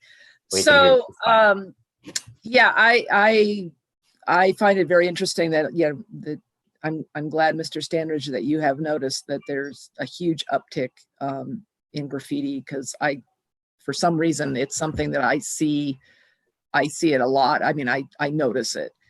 So my question was, in the meantime, while we're waiting for this ordinance to pass, is there some way that within the city, because the park is doing a great job of getting rid of the graffiti and cleaning it, but what about all the other places right now where it's just been sitting there for weeks and weeks and weeks and getting added to? It seems to me if we could just start with a clean sweep before the ordinance gets into place, that we can get all of that graffiti somehow cleaned off, so that if we're starting with a clean slate, we can start figuring out maybe when, where it's happening, at what time of the day or days of the week. But we can't, as long as there's just graffiti everywhere right now. So it's hard to know how to start tracking it. Nancy, I agree with you. There's one of the issues we run into is without the ordinance in place, I, as the chief of police or city council, have a hard time going and directing private business owners on how to clean that up and when to clean that up. So that's part of the ordinance. But one of the things, and council member Kong might be able to clarify this, because we've had this conversation, is I'm still, I'm only in my 10th week in the city, so I'm still learning how everybody is involved in this process. But I know Jeff Thompson at probation, I believe, is part of the graffiti removal crew, and we've been in discussions with him and about getting that team back up and running and getting out there and cleaning some of that up. So that's a conversation. Thank you for reminding me. I'll get right back on that and talk to Jeff again about that. Because that program, when they were running it originally, they were on it, and as soon as somebody reported it, it got cleaned up right away. So hopefully, is there any other group or any other pressure that can be put on any of the businesses or any other city, I don't know, beautification group or something that could take care of what's there right now? Even if it was volunteers, if we were given supplies. Oh, that's a good idea with the volunteers. One of the business owners in question did volunteer some materials up to us if we needed them to utilize for graffiti removal. So like I said, I'm still learning who all the groups are, but I'll reach out to Jeff. I think part of the reason that project was kind of stymied was in relation to COVID. So I have to check with him and see when we're ready to get that back up and running. But as soon as we can, it will be done. The biggest one, obvious. Yes, Karen. COVID was one of the reasons that it got stalled. And the other reason is that Vicki Simpson retired and she was the one driving that program. And so I did speak with Jeff, but Chief Standard is right. We need to have that conversation again. And he said that they shouldn't have to wait for them to hire someone in Vicki's position, that they should be able to go out and do it now. So I will make sure to call and Chief Standards will call and we'll get them going.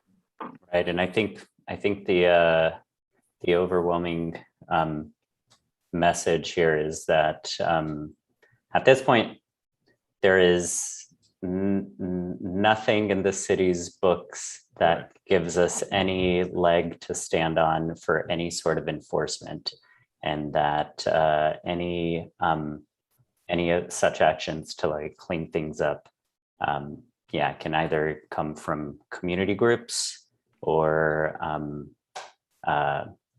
or other things that we're I guess getting, that's my question is right now you can't force.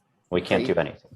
Right, but maybe thinking outside the box that the city council and other members of the public and different agencies could at least have a cleanup day or something. I mean, I'm sure that the business owners aren't going to say, oh no, don't clean up our graffiti. If we could somehow find a way to get at least the Wild Iris building, that is an incredible eyesore. And to have that just sitting there day after day after day with not coming up with some kind of solution to at least get that particular wall cleaned up as a start. Nancy, let me reach out to my group and see what we can put together with that to try to help.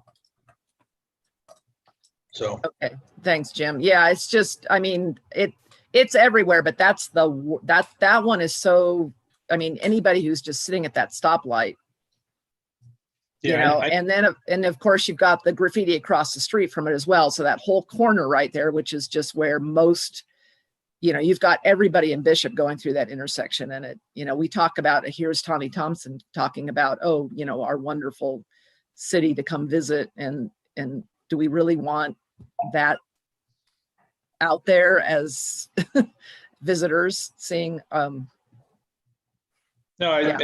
Nancy, thank you for your conversation. And this conversation has to be had, but I think we're bringing it to light. I will reach out to my group, and I know we do it on other areas outside of the city limits, but let me see what I can come up with. They're a great group that wants to get out, and this would be iTrash, same as trash. So right. Where we go. Can you keep me in the loop on that so I could, if you guys have a day that I could help out then? Yeah. Nancy, before you and go, Nancy, before you go, do you have any comments on the proposed ordinance as presented here? I read it and it sounds good. I just think that the one piece that is super important is once it's set, that we start again. It's kind of like, instead of just going from what, I don't know I'm not sure how to phrase this. We need to have that as much cleaned off to start the ordinance with. Does that make sense? Instead of starting off the ordinance with just leaving all the graffiti that's already there, it's just going to encourage more graffiti.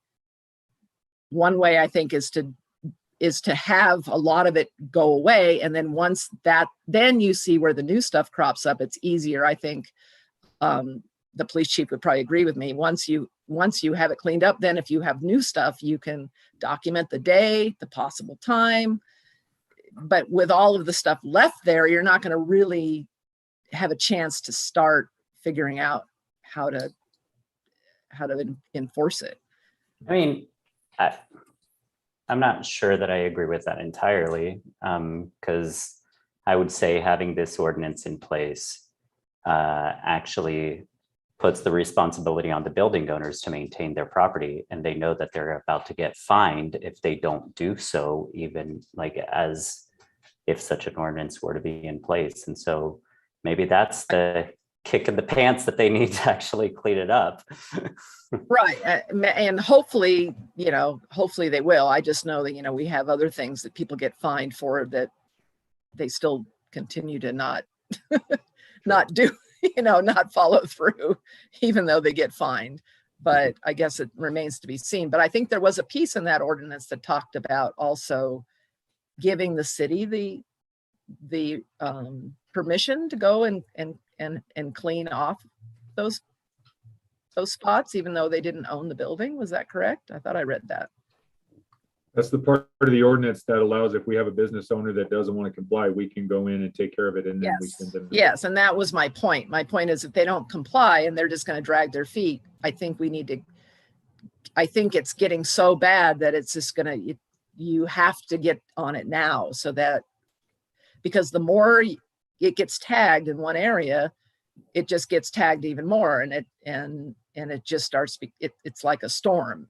So instead of waiting for the business owners, I think maybe we could start by trying to address the problem now. And then, of course, later on, the business owners can be asked to take care of anything new.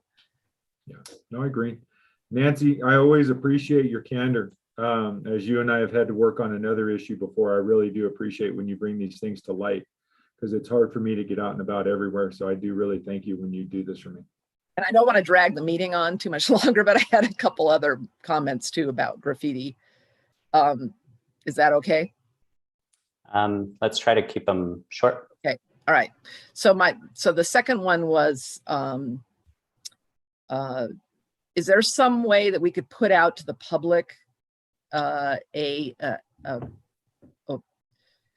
web address or a email address or something, kind of like a hotline? So if somebody saw new graffiti, they could immediately take a picture of it and send it to someone. I mean, it could just be a member of the city council, or it could be Mr. Deshawn. But I mean, it would be nice if the public knew that if they took a picture and they sent it, somebody was seeing it, so that you knew where new graffiti was. Because a lot of people never even see it. I think it's just not on their radar. So it would be nice that those of us that do see it, we can take a picture and send that to somebody. Well, we don't currently have that in place, but maybe we can table that for another time. And you said you had a couple of other comments. And the other one was any discussion between the city and DWP, because I probably should just reach out to DWP, but they are really getting tagged badly out there on DWP land. In the county or in the city? Well, it's DWP. I don't know if some of it's within the city limit. I think a lot of it's in the county, but there is a lot of it that may be in the city limit. I would have to look at the map. But and then street signs. Have you guys noticed that too? All of our stop signs and different street signs in the city are all getting tagged. And that should be, I would think, easy to be removed. Can Caltrans do that? Nancy, I would Yes. be happy for you to send me any pictures you have of graffiti. Just tell me where they are, and I'll Okay. go ahead and forward them to the appropriate place. Okay, because you guys have not seen, have you seen the street sign? I mean, there's multiple street signs that have been tagged. I mainly much walk and bike around town. Oh, okay. Well, tell you what, and I'll just stop talking and I will send you pictures. How does that sound? Sounds good. And then you guys can see what I'm seeing. Yeah. My favorite one is the butterfly at the sign there at the airport. The turn, the sign, there's, yeah, right at the, where you turn to go to the airport, there's I can't remember what kind of a street sign it is. Might be a stop sign, or it says airport with an arrow and somebody's tagged all over it. They made it into a butterfly. Oh, yeah. Anyway, I will So, yeah, tell you what, Nancy, just send them my you way. guys, I'll just send you pictures. Well, I'll send you pictures. and bear in mind that of course we'd have to get to the county public works, because that is Well, actually, that's what I'm saying. You've got Yeah. DWP, city, Yeah. and county all getting really tagged badly. okay. Thanks, Nancy, for your comments, and we'll definitely follow up as needed. And thanks, Stephen, for the issue of the tree, bringing that up. For sure. No worries. Do we have any other comments, any from the members of the public during this public hearing? Anything in the email? There's still nothing in the email. Okay, then I will close the public hearing and open it up for council discussion. So I actually had a couple of questions with regards to this ordinance. I'm really glad to hear that you guys reached out to the business owners to find out what kind of an impact it would have on them, because I wasn't entirely convinced that the mechanism that that people are getting spray paint is by underage people walking into a hardware store and purchasing it. But if the business owners don't really see much of a problem with that and they're in support of it, that alleviates that concern in my mind. And I guess the other question I have is are such ordinance, like, are they common in other cities? Do we know how successful they are in addressing these sorts of issues?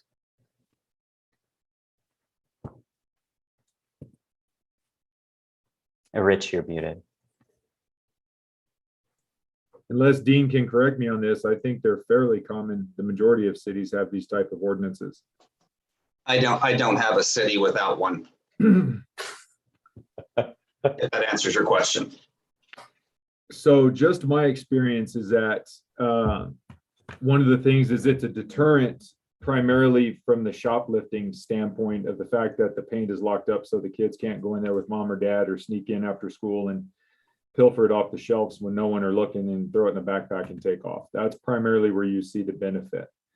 And then, you know, it's not uncommon that you are in certain areas and you catch the kids with it, you know, in their backpacks, bicycle, you know, bags or whatever. So it's hard to gauge a total success, but what it is it's just another tool for us to have in the toolbox in order to combat it and, you know, help hold the business owners accountable that, you know, may not even live here in the city of Bishop, but may own empty buildings here that get tagged as a mechanism to at least have them help us clean it up. So it's not always on the city's dime, you know, to get that done. So that's where we see the most benefit from it. Jim? Rich, you said you reached out to local businesses, and thank you for that, because that was my concern, was what kind of kickback was going to come from there and fight on there. In your county, though, the other supplier or area for this would be like Manor True Value, where I don't think there's an ordinance in the county at this level. No, the county does not have an ordinance.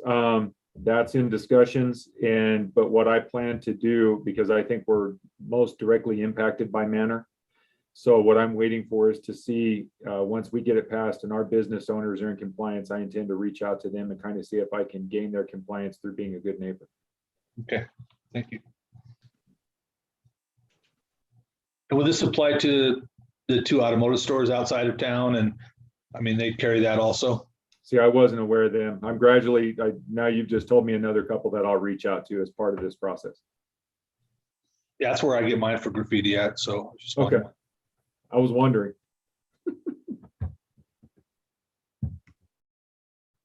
So Rich, again, I think we were all on the same page about talking to the business owners. So thank you for that. Did you happen to go to the art supply store on Main Street and see what their setup looks like for big felt markers? No, it was the marker part of this that I had the hardest time with. Do we know, just kind of off the top of your head, is it more spray paint as a problem or more markers as a problem, or? What I'm seeing in Bishop, and again, this is just, I have a issue with graffiti, always have, probably started back during my school resource officer days. But primarily what I'm seeing in Bishop is spray paint, and I'm seeing stickers on everything. So that's covered in our ordinance as well. That's a form of graffiti too, is going around and putting the stickers on everything and marking your area. But primarily I'm seeing mostly the spray paint. And the issue with the markers at the at the art store is the kids can also get them at school. And so that's not part of the ordinance allows them, to have that in their possession to and from school and doing school activities. So I didn't really focus on that because it's the graffiti that I'm more concerned with, because that's what they're doing when they're getting up on top of the buildings, water towers, et cetera. That's the eyesore that, Ms. Hardy was talking about, that the public sees when they drive into the city. I just know Davis has had one of these for years. And so as a child, trying to do projects for school, it was always annoying to have to grab my mom and go down. But that was an olden days, and there weren't graffiti. It wasn't graffiti back then. So I get it. Right. I mean, that does touch on a point. How does this ordinance, let's say somebody's gonna be going to our beautiful park and doing an art project on their own canvas. Is the wording in this ordinance it seems like it would be restrictive enough that that person wouldn't even be able to do that? No, in my interpretation of it, and maybe Dean feels differently, but I don't think it covers that. I think it clearly allows for art projects and possession of art supplies and materials. That's an aspect we got to trust, that good police work and deduction from our experienced force can determine the difference between somebody just doing an art project and somebody who's out to commit crime. So I have total confidence that that won't be an issue. Okay.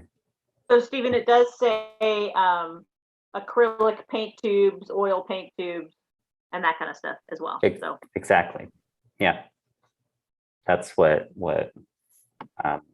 jumped out at me. Yeah, but under the graffiti, the definition for graffiti, it's the not authorized. I mean, if someone's doing their own art, are you talking about the stuff that spills on the ground or something? No. I mean, the wording as I read it, it just says it shall be unlawful and a misdemeanor for any person under the age of 18 to have in his and her possession any instrument described below upon a public park. And one of those items is any container holding anything other than solution that can be removed with water, including acrylic paints, oil paint tubes, shoe dyes, and bottles. Okay, that's kind of it's pretty clear. That would be letter of the law and spirit of the law, I guess. Right. I just have one more question. Okay. Continue on, because I'll have to figure it out real quick. Yeah, and so I just want to make sure that we don't. I mean, and of course,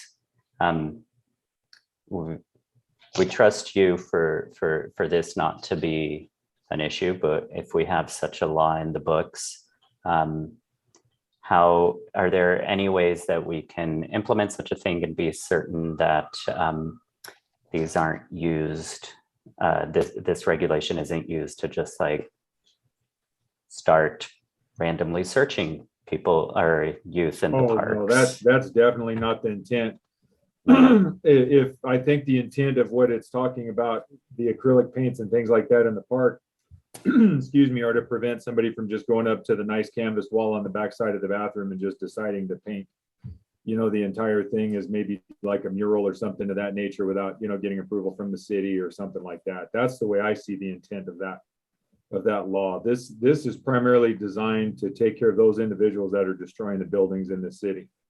And I think we need to, especially as we're looking at that new plan and the beautification of the downtown Main Street, I think we need to get a handle on this now. Jim? Yeah, Chief, last question.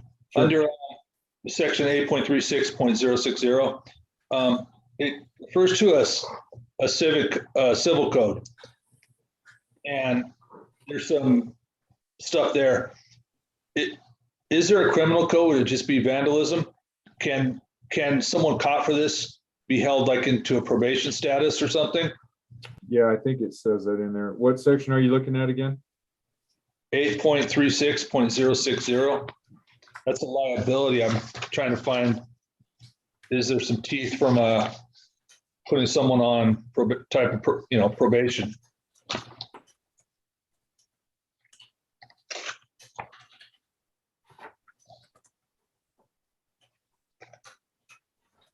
we can't as a city. We have to do that through the penal code means and get them to court unless, Dean, do you have something to add on that?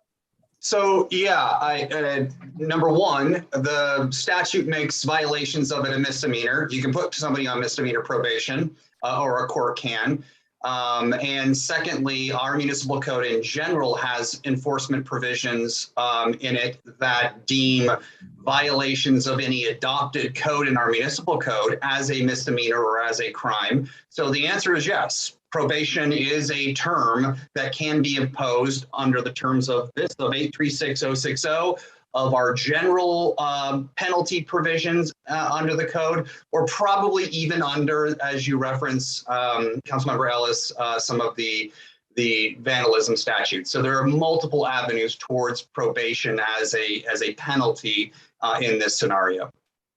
Yeah, because that has some lasting impacts there. At least there's some measure of someone to answer to on that. So that was my question. Thank you. Mm-hmm.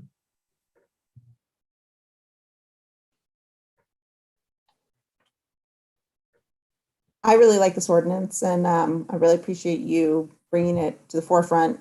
Something that was needed that I wasn't even aware that was needed. So it looks good to me, and I really hope that we do see a curb in the amount of graffiti, because it is an eyesore. So thank you. We certainly can meet with the chief this is just the first reading. So obviously y'all have a period of time between the second reading. And I can certainly sit down with the chief and look at those acrylic paints and pens issue. And we, from a staff level, we can look at that. And if necessary modifications are deemed appropriate by the chief, we can bring those to you at the second reading, and we can take a second look at that as well. I'm hearing that's somewhat of a concern. So sure. Staff can look at that, and I can consult with the chief on it. Sure. And I guess I think if we're going to look at this before a second reading, that it would be nice to try to put some wording in there. You know, like a seatbelt violation for a while, you couldn't use that as a way to stop a car. And I, like the mayor was saying, I would hate for overzealous for the right reasons officers to use this as a way to search kids for other stuff.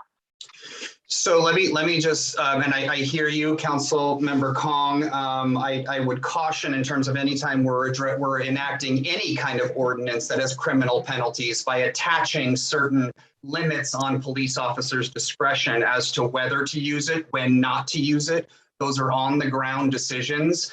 I think that can be clearly stated by the council as to what their expectation is, but I think it can come back and bite the city if we were to draft in attempted provisions to navigate when this is to be used by a particular officer under a particular condition, and when it's not. That just gets into very dangerous territory anytime we have an ordinance that has criminal applications to it. It's just not my food for thought, but certainly the message has been given from Councilmember Kong, and certainly if that direction is given from the councils in general, that's a policy direction that would be a suggestion to the chief and his officers, as opposed to let's put this language in an ordinance.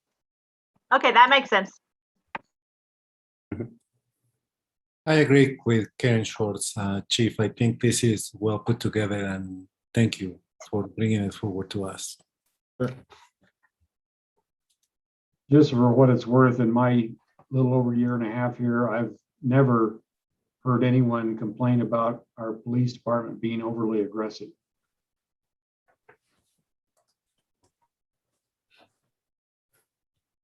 Yeah, I mean, I think the spirit of this resolution is spot on. It's something that's needed, and I definitely thank you for bringing this up. Yeah, I mean, my only concerns are with some of the language, that it might seem a little draconian and over the top. And I guess if we see any sort of misuse in its application, I mean, that's what we're here for, to set those sorts of directions otherwise in a policy standpoint. So, yeah. but we'll address some of those niggling issues between the first and second reading. I think that's Sure. fine. I'm Sounds okay with good. that. Sounds good.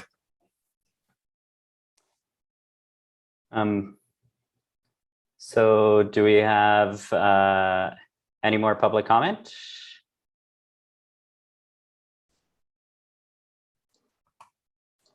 There's no public comment in the email.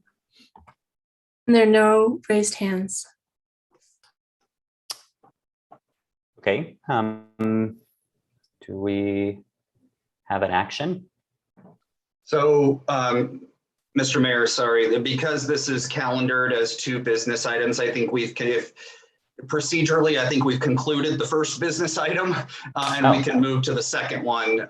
We've concluded the public hearing, and in the future, FYI, we are going to be combining these so the council can simply conduct a public hearing and move immediately to action. So I think that if you feel inclined, you could. All right, then we will move on to action. First reading and introduction, a proposed ordinance adding chapter 36 to title 8 of the City of Bishop Municipal Code relating to graffiti abatement. Hi, Rich. Hello. Do I need to do it again? You can say ditto. Ditto. Yep, ditto. Got it. So I think we've summarized this. We've had a healthy discussion on it. And do we need to call for public comment again? Because it's a separate action item, I would say we would look for public comment. I do not see any raised hands, and we don't Carrie, have we gotten any more email on public comment? We do not have any more email. Okay. Any remaining council discussion? No. How about I move that we approve the first reading and introduction of the proposed ordinance adding chapter 36 graffiti abatement to the Bishop Municipal Code by title only. I'll second that motion. Okay, Carrie, we have a motion and a second. Call for the vote.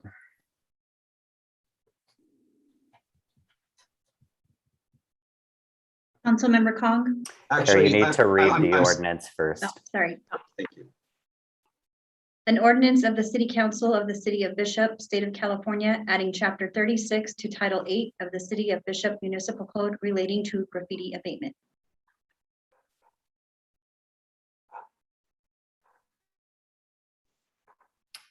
Now you can call for the vote.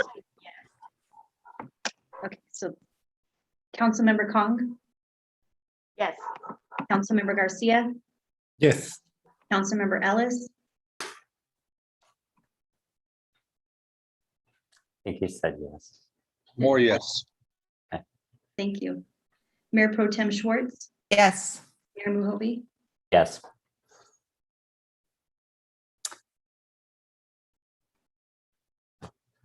Okay, motion passes.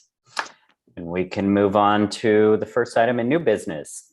Our first item tonight is a proposed resolution adopting application procedures entitled Step-by-Step Guide to Cannabis Business Permit Application and a Cannabis Business Permit Application to allow for retail sales of cannabis and establishing application fees for processing cannabis business applications. And this is going to planning. Do we have Elaine with us? Good evening again, Mayor and Council. As introduced, this item is in regard to a resolution adopting the application and procedures for cannabis businesses in the City of Bishop. The City Council adopted an ordinance in June that permits up to 2 storefront retail cannabis businesses and 2 non-storefront retail cannabis businesses within the City of Bishop. That ordinance included the requirement that the city staff prepare an application and procedures that would be approved by the City Council by resolution. The ordinance also included that in the procedures for approving a cannabis business license, there would be a development agreement between the city and the potential business owner. So for this evening, we've also included for your consideration a template of a development agreement. The particulars of that development agreement would be negotiated with each potential business operator. So largely the structure is in place, but some of the particulars would be negotiated on a case-by-case basis. The purpose of a development agreement is to allow the city of Bishop to have certain discretionary approval over cannabis businesses. And so that includes discretionary approval over the site plan, the floor plans and elevation, the signage plan, and the security plan. And that was all per the request of the Planning Commission and the City Council as we reviewed the ordinance. The development agreement also allows the developer to obtain certain vested rights, such that certain circumstances in the ordinance could change in the future. The development agreement also requires that the proposed business is in compliance with the cannabis ordinance of the City of Bishop and will be approved by City Council prior to issuance of a cannabis business license. Separate from the cost of processing the application for a cannabis business, which will be set by resolution, the development agreement also requires flat contractual payments to the City of Bishop for the first 5 years and a percentage of gross revenue thereafter. Those amounts will be negotiated as part of the development agreement negotiation. But should the City of Bishop approve a cannabis business tax in the future by a referendum of the voters, the contractual payments would not be required once that tax is enacted. With regards to the application procedures, there would be the initial steps, which would include consultation with city staff to ensure that a proposed property is in compliance with the ordinance and is not within 600 feet of schools or daycares and is within the correct zoning compliant with the ordinance passed. The application would include submittal of a background check and live scan with the police department, a description of the neighborhood and a site plan, floor plans and elevations, identification of any sensitive uses near the proposed site, a neighborhood compatibility plan, an air quality plan, a business plan, a security plan, a labor and employment plan, and a description of the community benefits that will be provided by the cannabis business. The applicant would also have to undergo background checks with the police department as part of the initial application process. If those 3 steps are successfully completed by an applicant, the application will be scored by the planning department.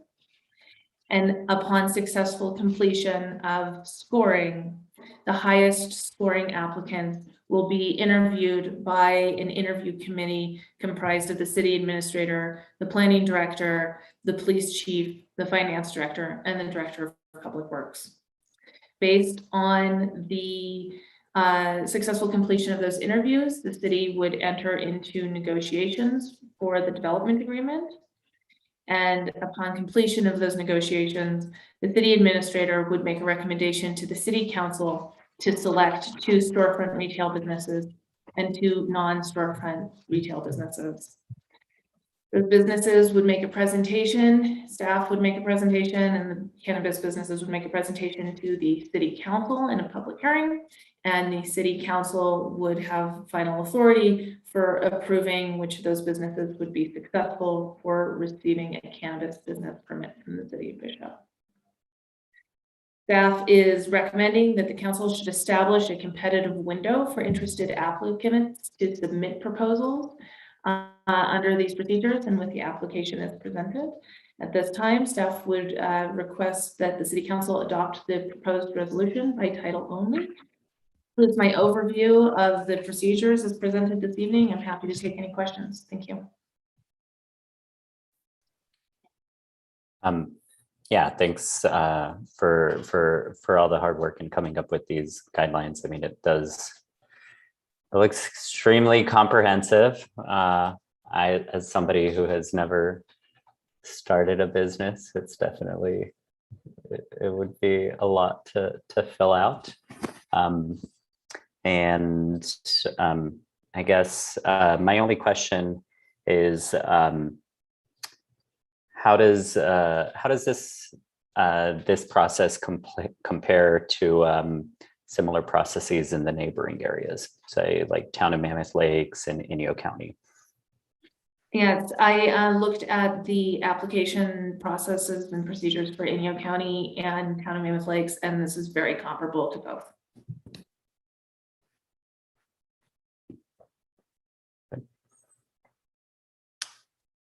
Are there any other comments or questions from the council? Elaine, I'll keep mine short.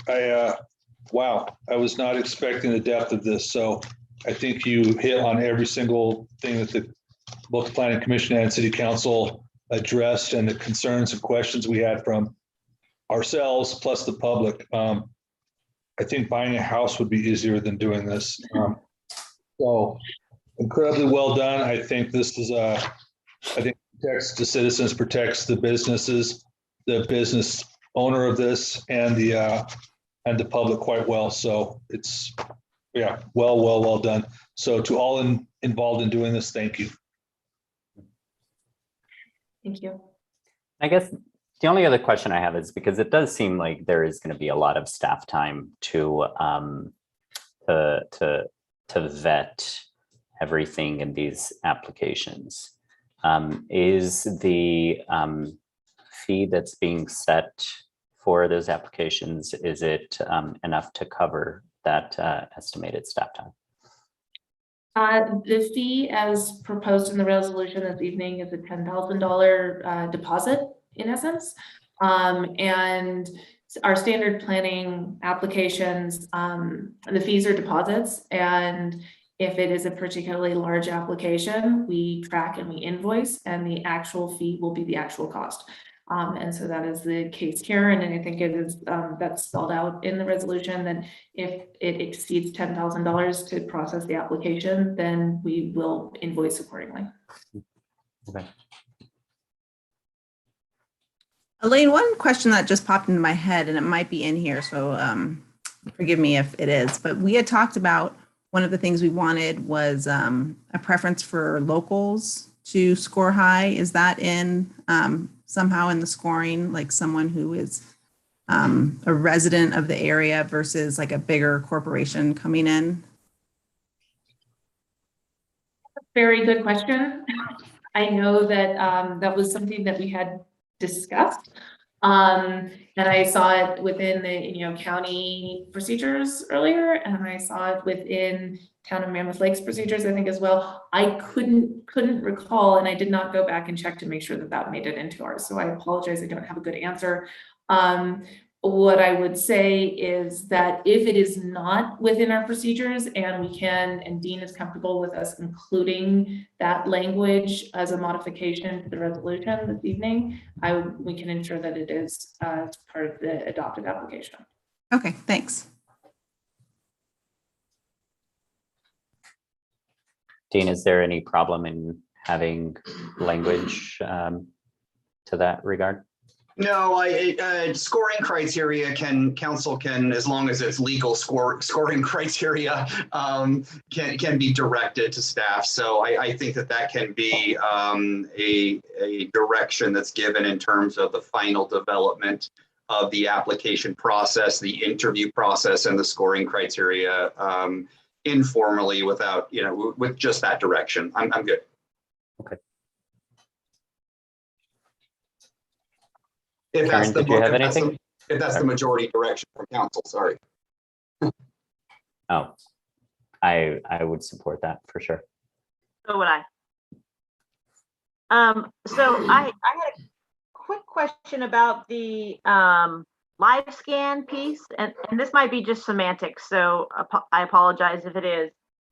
It talks about the having to be at the Bishop Police Department to do your live scan, and it doesn't address people who might have had a live scan for another reason 6 months ago. We hear that a lot when we're doing live scans for substitute teachers. They're like, well, I got a live scan for this, does that count? And so if someone from Mammoth wants to go to the Mammoth police station to get their live scan, is that not allowed? Do we have to be that specific in this? I would defer to the police chief on his preference.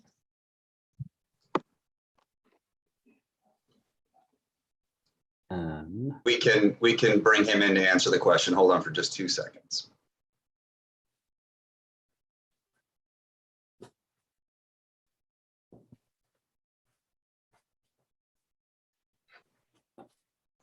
Rich, are you there? Yeah, I'm coming on. So the way the live scan works is each agency and organization have their own code that allows the routing of the specific fingerprints. And that's why you see that is we can't share information. So like if I went to go apply as a substitute teacher and the school district fingerprinted me, the city of Bishop would not get that information. Just like when I got hired here, I get fingerprinted, the school district wouldn't get that information. So if I'd have to look at our application specifically, I didn't look that in depth at it, but it could potentially allow, say, a person who lives in Mammoth, we could scan the application to them. They could get fingerprinted in Mammoth, but the information would still be routed to us. We just don't get the fees for it, which part of the process is that pays for our staff time, and everything else is that we get the fees for the work we do. Right, and I'm fine with being that specific. I just wanted to make sure that everyone else, you know, that we all were sort of in agreement that it needed to be that specific. So yeah. If that allows us to get the fees for the time and energy put into it, then let's keep it the way it is. Yeah, that's how that works. And I have another question related to that. So, as Karen mentioned, if someone has the fingerprints scan 3 months ago, a month ago, 6 months ago, for another reason, can that be used for this application, or are we asking that the fingerprint be done within the last 30 days or something like that? Well, anytime you're fingerprinted, like I said, because of the code, we wouldn't have access to it. So it could be, you know, they may have applied at a job for Caltrans or the hospital or something like that, and we wouldn't have it. So even though we fingerprint people here, if the code doesn't belong to us, we get the fees for rolling the fingerprints and for the processing, but those results are submitted via DOJ through an electronic secure portal by another agency that they have a specific login that they have to log in to be able to check the fingerprints that belong to them. So we would it's going to have to be a new live scan specifically for this purpose. Correct. Each live scan is different. Thank you. Yep. I learned something new today. Thanks. Welcome. And I'm actually really glad to hear that, because I mean, I know there are lots of rumors circulating around about how easy it is for biometric data to be used in various purposes. And it's good to hear that live scan is, when you're doing it, it's for a single dedicated specific purpose. And so in that regard, I think I'm okay leaving the specificity with regards to that in this ordinance or in this application process. Elaine, I have another question just for clarification and for the general public. So the application fee deposit is $10,000. And if the time that takes to process it's more than what it amounts to, the hours is more than $10,000, they'll be invoiced accordingly.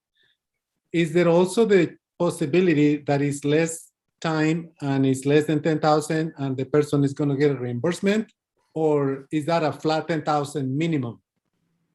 The way that it is worded in this resolution is that it would be reimbursed if the cost were less. Okay. Just wanted to have that question answered. Thank you. Yeah, the fee is the actual cost. And to follow up with that, if someone turns in an incomplete application, do we charge for our time so far? It's denied outright if it's incomplete. No, but I meant for the money part of it. For the money, I think that we would invoice for the amount of time it took to determine it was incomplete. Okay, great.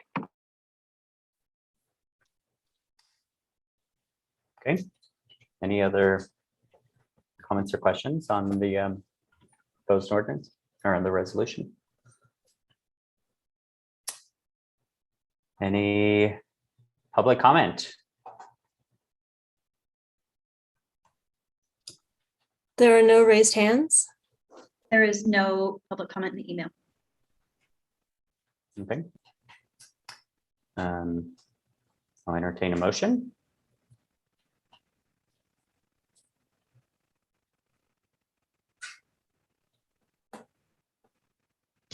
Mr. Mayor, I make a motion that we adopt the proposed resolution by title only. Second motion. Okay, Carrie, we have a motion, a second. Call for the vote.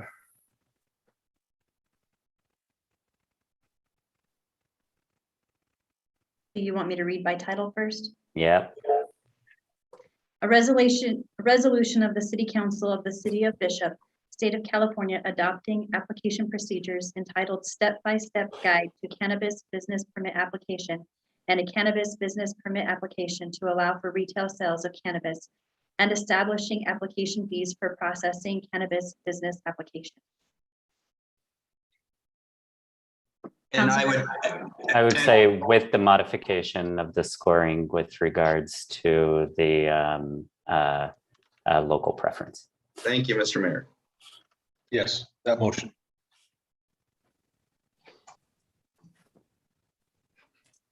Councilmember Kong, Yes. Councilmember Garcia, Yes. Councilmember Ellis, Yes. Mayor Pro Tem Schwartz, Yes. Mayor Mohovy, Yes. motion passes 5-0.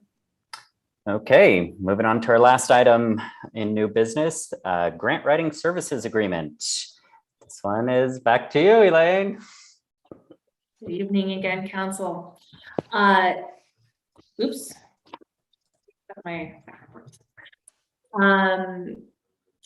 During the budget process for the fiscal year 2021 to 2022, the city council included $50,000 to procure grant writing services that would serve all city departments.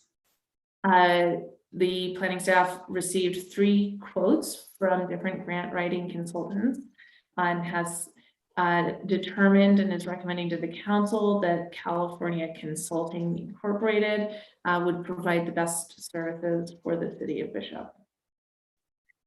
They've provided 3 different financing options for their services, but the monthly retainer option included full grant writing services, which would include meeting with each of the department heads to determine what the funding needs and the priorities of the city of Bishop are, doing ongoing grant research to match those funding priorities to grant opportunities, full grant writing services, and administration once that grant is awarded, which is certainly part of the capacity issue of receiving a grant, is they take a great deal of administration as well. That monthly retainer fee proposal was $3,750 a month, plus out-of-pocket operating expenses, which would be a not to exceed amount of $5,000 for a total annual contract of $50,000.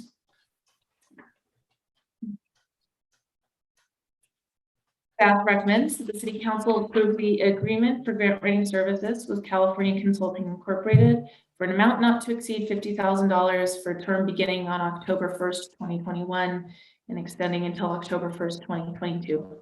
I'm happy to take any questions you have regarding this proposal. Thank you. Thanks, Elaine. I mean, I'm really glad we're looking at doing this. I mean, it seems pretty obvious that it's an investment in the city's future. I mean, we know that there is lots of funding out there, and we typically don't have staff time to identify everything, write the applications, and do and then maximize our chances at across the board.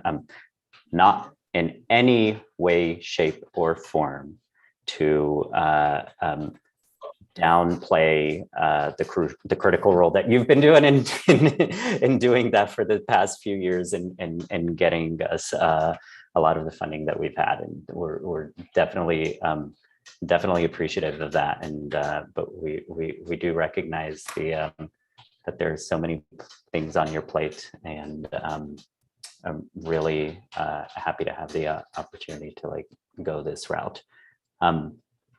One question I have is when it mentioned that there were that we do have to cover out-of-pocket expenses. Do you have an example of what those types of expenses are? Printing, travel to Bishop if necessary. And it's pretty minimal. As I said, it's a $5,000 not to exceed. And what made the city staff select this company over the other two that sent proposals in? It was the flexibility of the different options that they provided.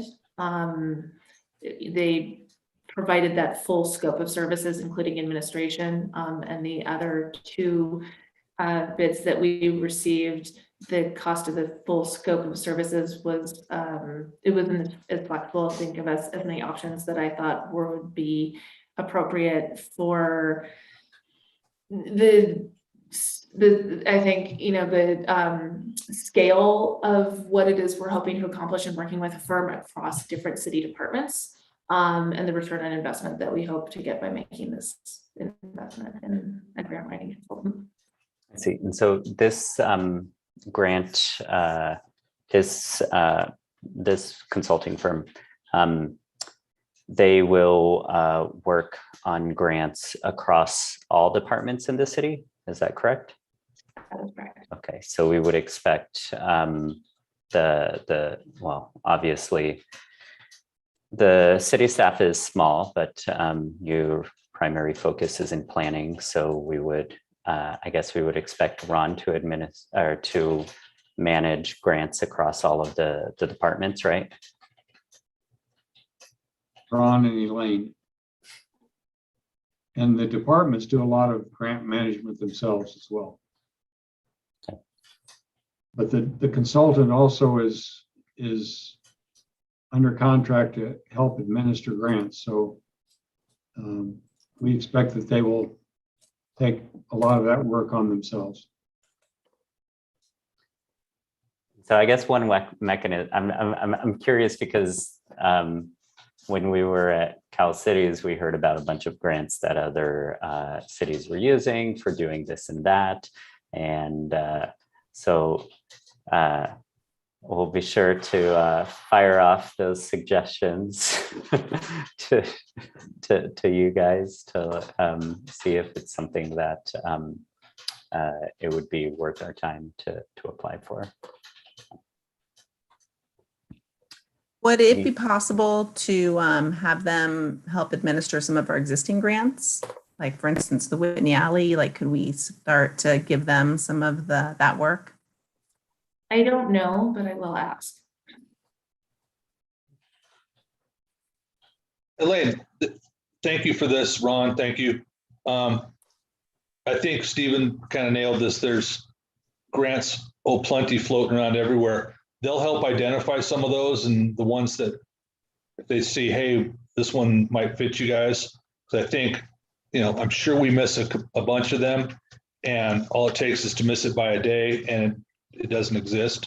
So I think the return on this investment here is going to be amazing. And I look forward to this company and to see what they can do for us. But they will, is it part of the, I read in here, I think it's part of what they do. If they hear about a grant, they'll point it towards us. Yeah. Oh, perfect. So they'll hear about stuff possibly before we even do. Yes. All right. Thank you. We're going places. Elaine, I just want to say thank you for this. I'm super excited, and I really like that they're starting out with a funding needs analysis, that they're not just coming in with ideas that they think, oh, well, this applies to these kind of cities and this applies to these kind of cities. So I like that. I didn't know if there was any way that one or two of us could be involved in that process, just to give them sort of a council thought process. You guys can talk about that. You don't have to tell me that now. And then the idea that they're going to, use those grants, the in-service places and the websites and things to find the grants is just great. So I'm thrilled. Thank you.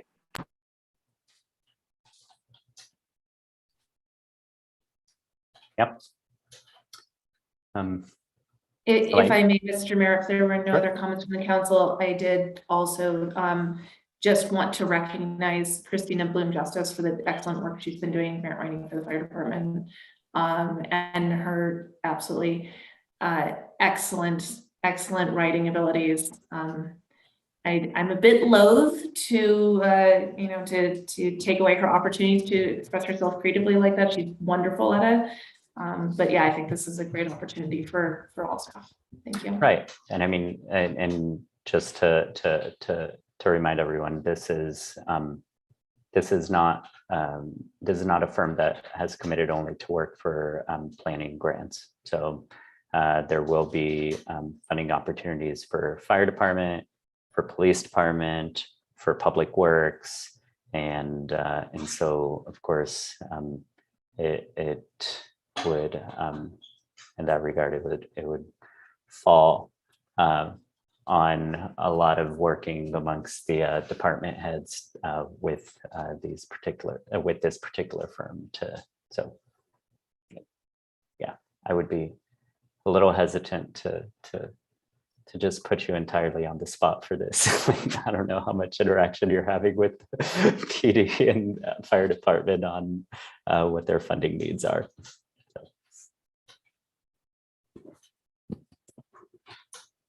Any other comments or questions?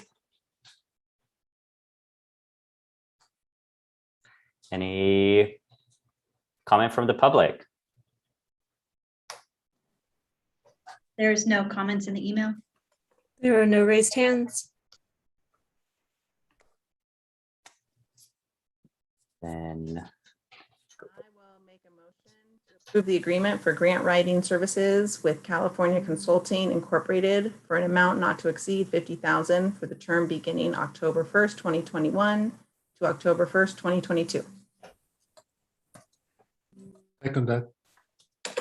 Carrie, we have a motion, a second. Call for the vote.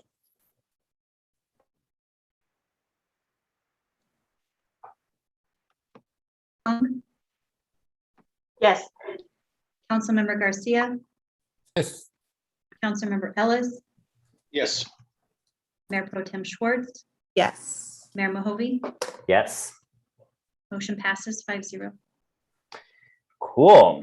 Then we'll move on to future agenda items.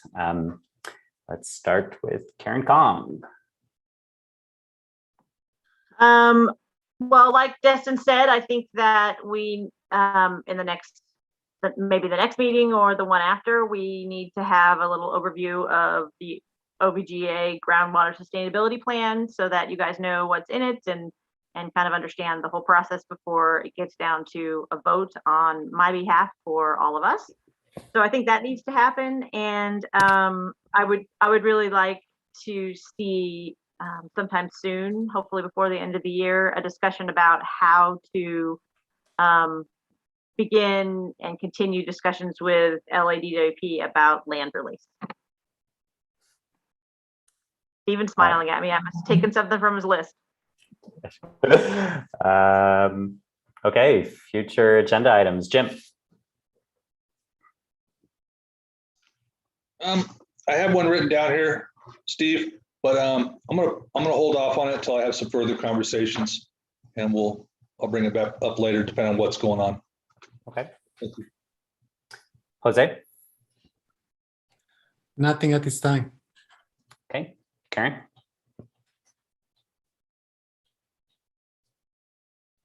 Okay. Yeah, so the two things that I had written down, I was going to bug Destin about dark skies, and then I was going to ask that at the next meeting, can we make sure to schedule for our next meeting the discussion about strategy for getting more land from City of Los Angeles, so that we can at least be on the same page and actually start executing on while the strike while the iron's hot.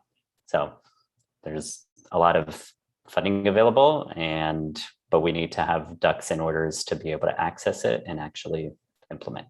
So Does it need to just be DWP or just getting more land in general? In general.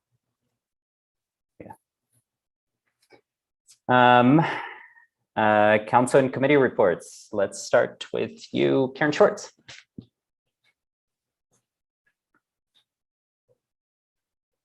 You're muted. While you guys were at Cal Cities, I signed lots of checks. So that was fun.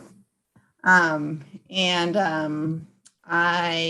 attended the fire JPA meeting, and we had a lot on our agenda. We received a EMS program update, which is still hoping to add a bit more services through a fire district. And then there's a loan that we looked at to just an overview and a discussion to potentially get some more equipment. And we talked about the backup for the Bishop Fire Airport. And then we discussed the siren. And that was, I don't know, Jose, if there's anything else you would like to add. So we did that. And I attended Mill Pond Music Festival, which is just such a wonderful homegrown family event. I really appreciate Inyo Council for the Arts for putting that on. And other than that, that was it.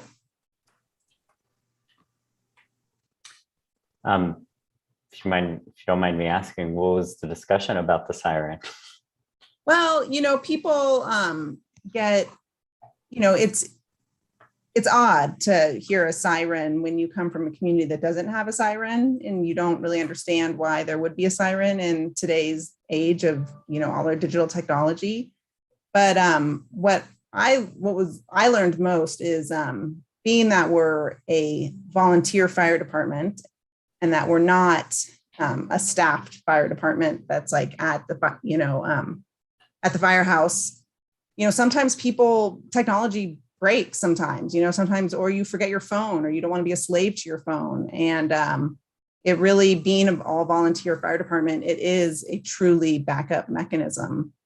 If we were a paid fire department, then there really wouldn't be a need for a siren. But given, who we are, it makes sense, which I didn't really understand. And we talked to the fire chief about coming up with a really good response that people can understand and accept, because truly, I didn't really understand that very well myself before the discussion. Yeah, no, that's a good point. I mean, it's you not having your phone on when you're a volunteer firefighter is a single point failure that you can't do anything about. But in this case, the siren does alert everybody, and it's like a last resort for the call to arms, so to speak. Right. Stephen, if I may add, because this is a very important issue. While we, Karen and I, and all of us, we understand that some people may be sensitive to the loud noise, such as the siren. It is a backup for the backup for the backup. The fire department has pagers, they have cell phones, but none of the technology is 100% safe, or we don't know when it's not going to work. And the siren, while it's not perfect either, it is there for a reason. And as of today, we are down at, believe, at least 2 of the original sirens that are throughout the city and the area. And because of now a lot of environmental laws, because noise is contamination as well as other things, we cannot install so easily new sirens if we wanted to. So it's important that we maintain what we have, because they're needed. So yes, some people living very close to one of our sirens, and I believe we only have 2 functioning right now. Yes, they're going to hear it louder, but it is necessary. So we just have to deal with it. Like Karen Short said, we have a volunteer fire department.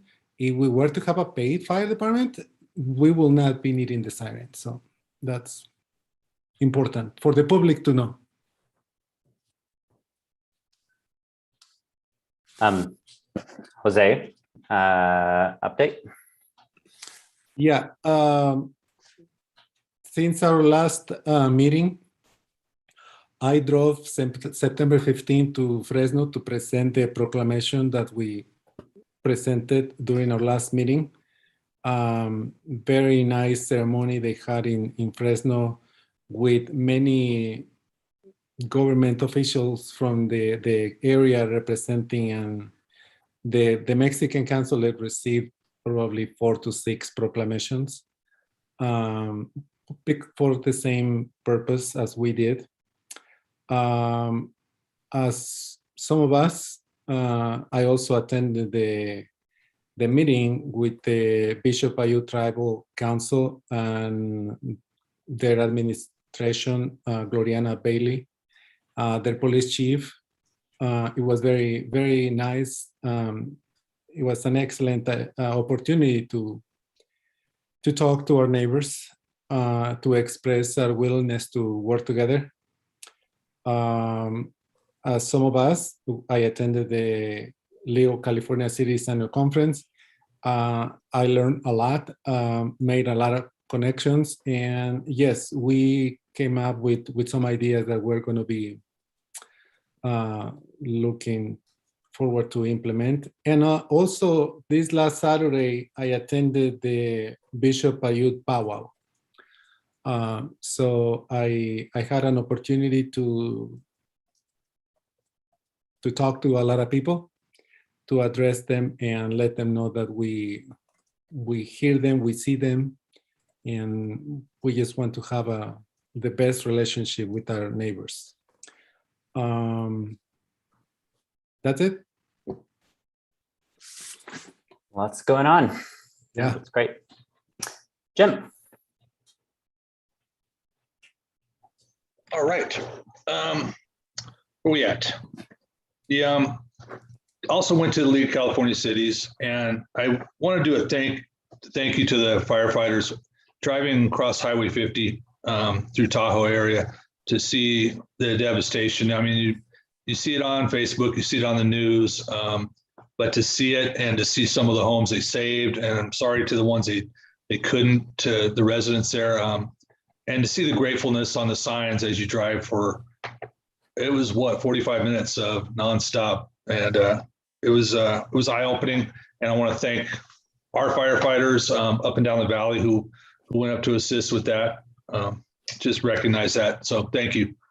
Yeah, I went to the league. It was great to see all you guys there, and I think there was some great information to be had.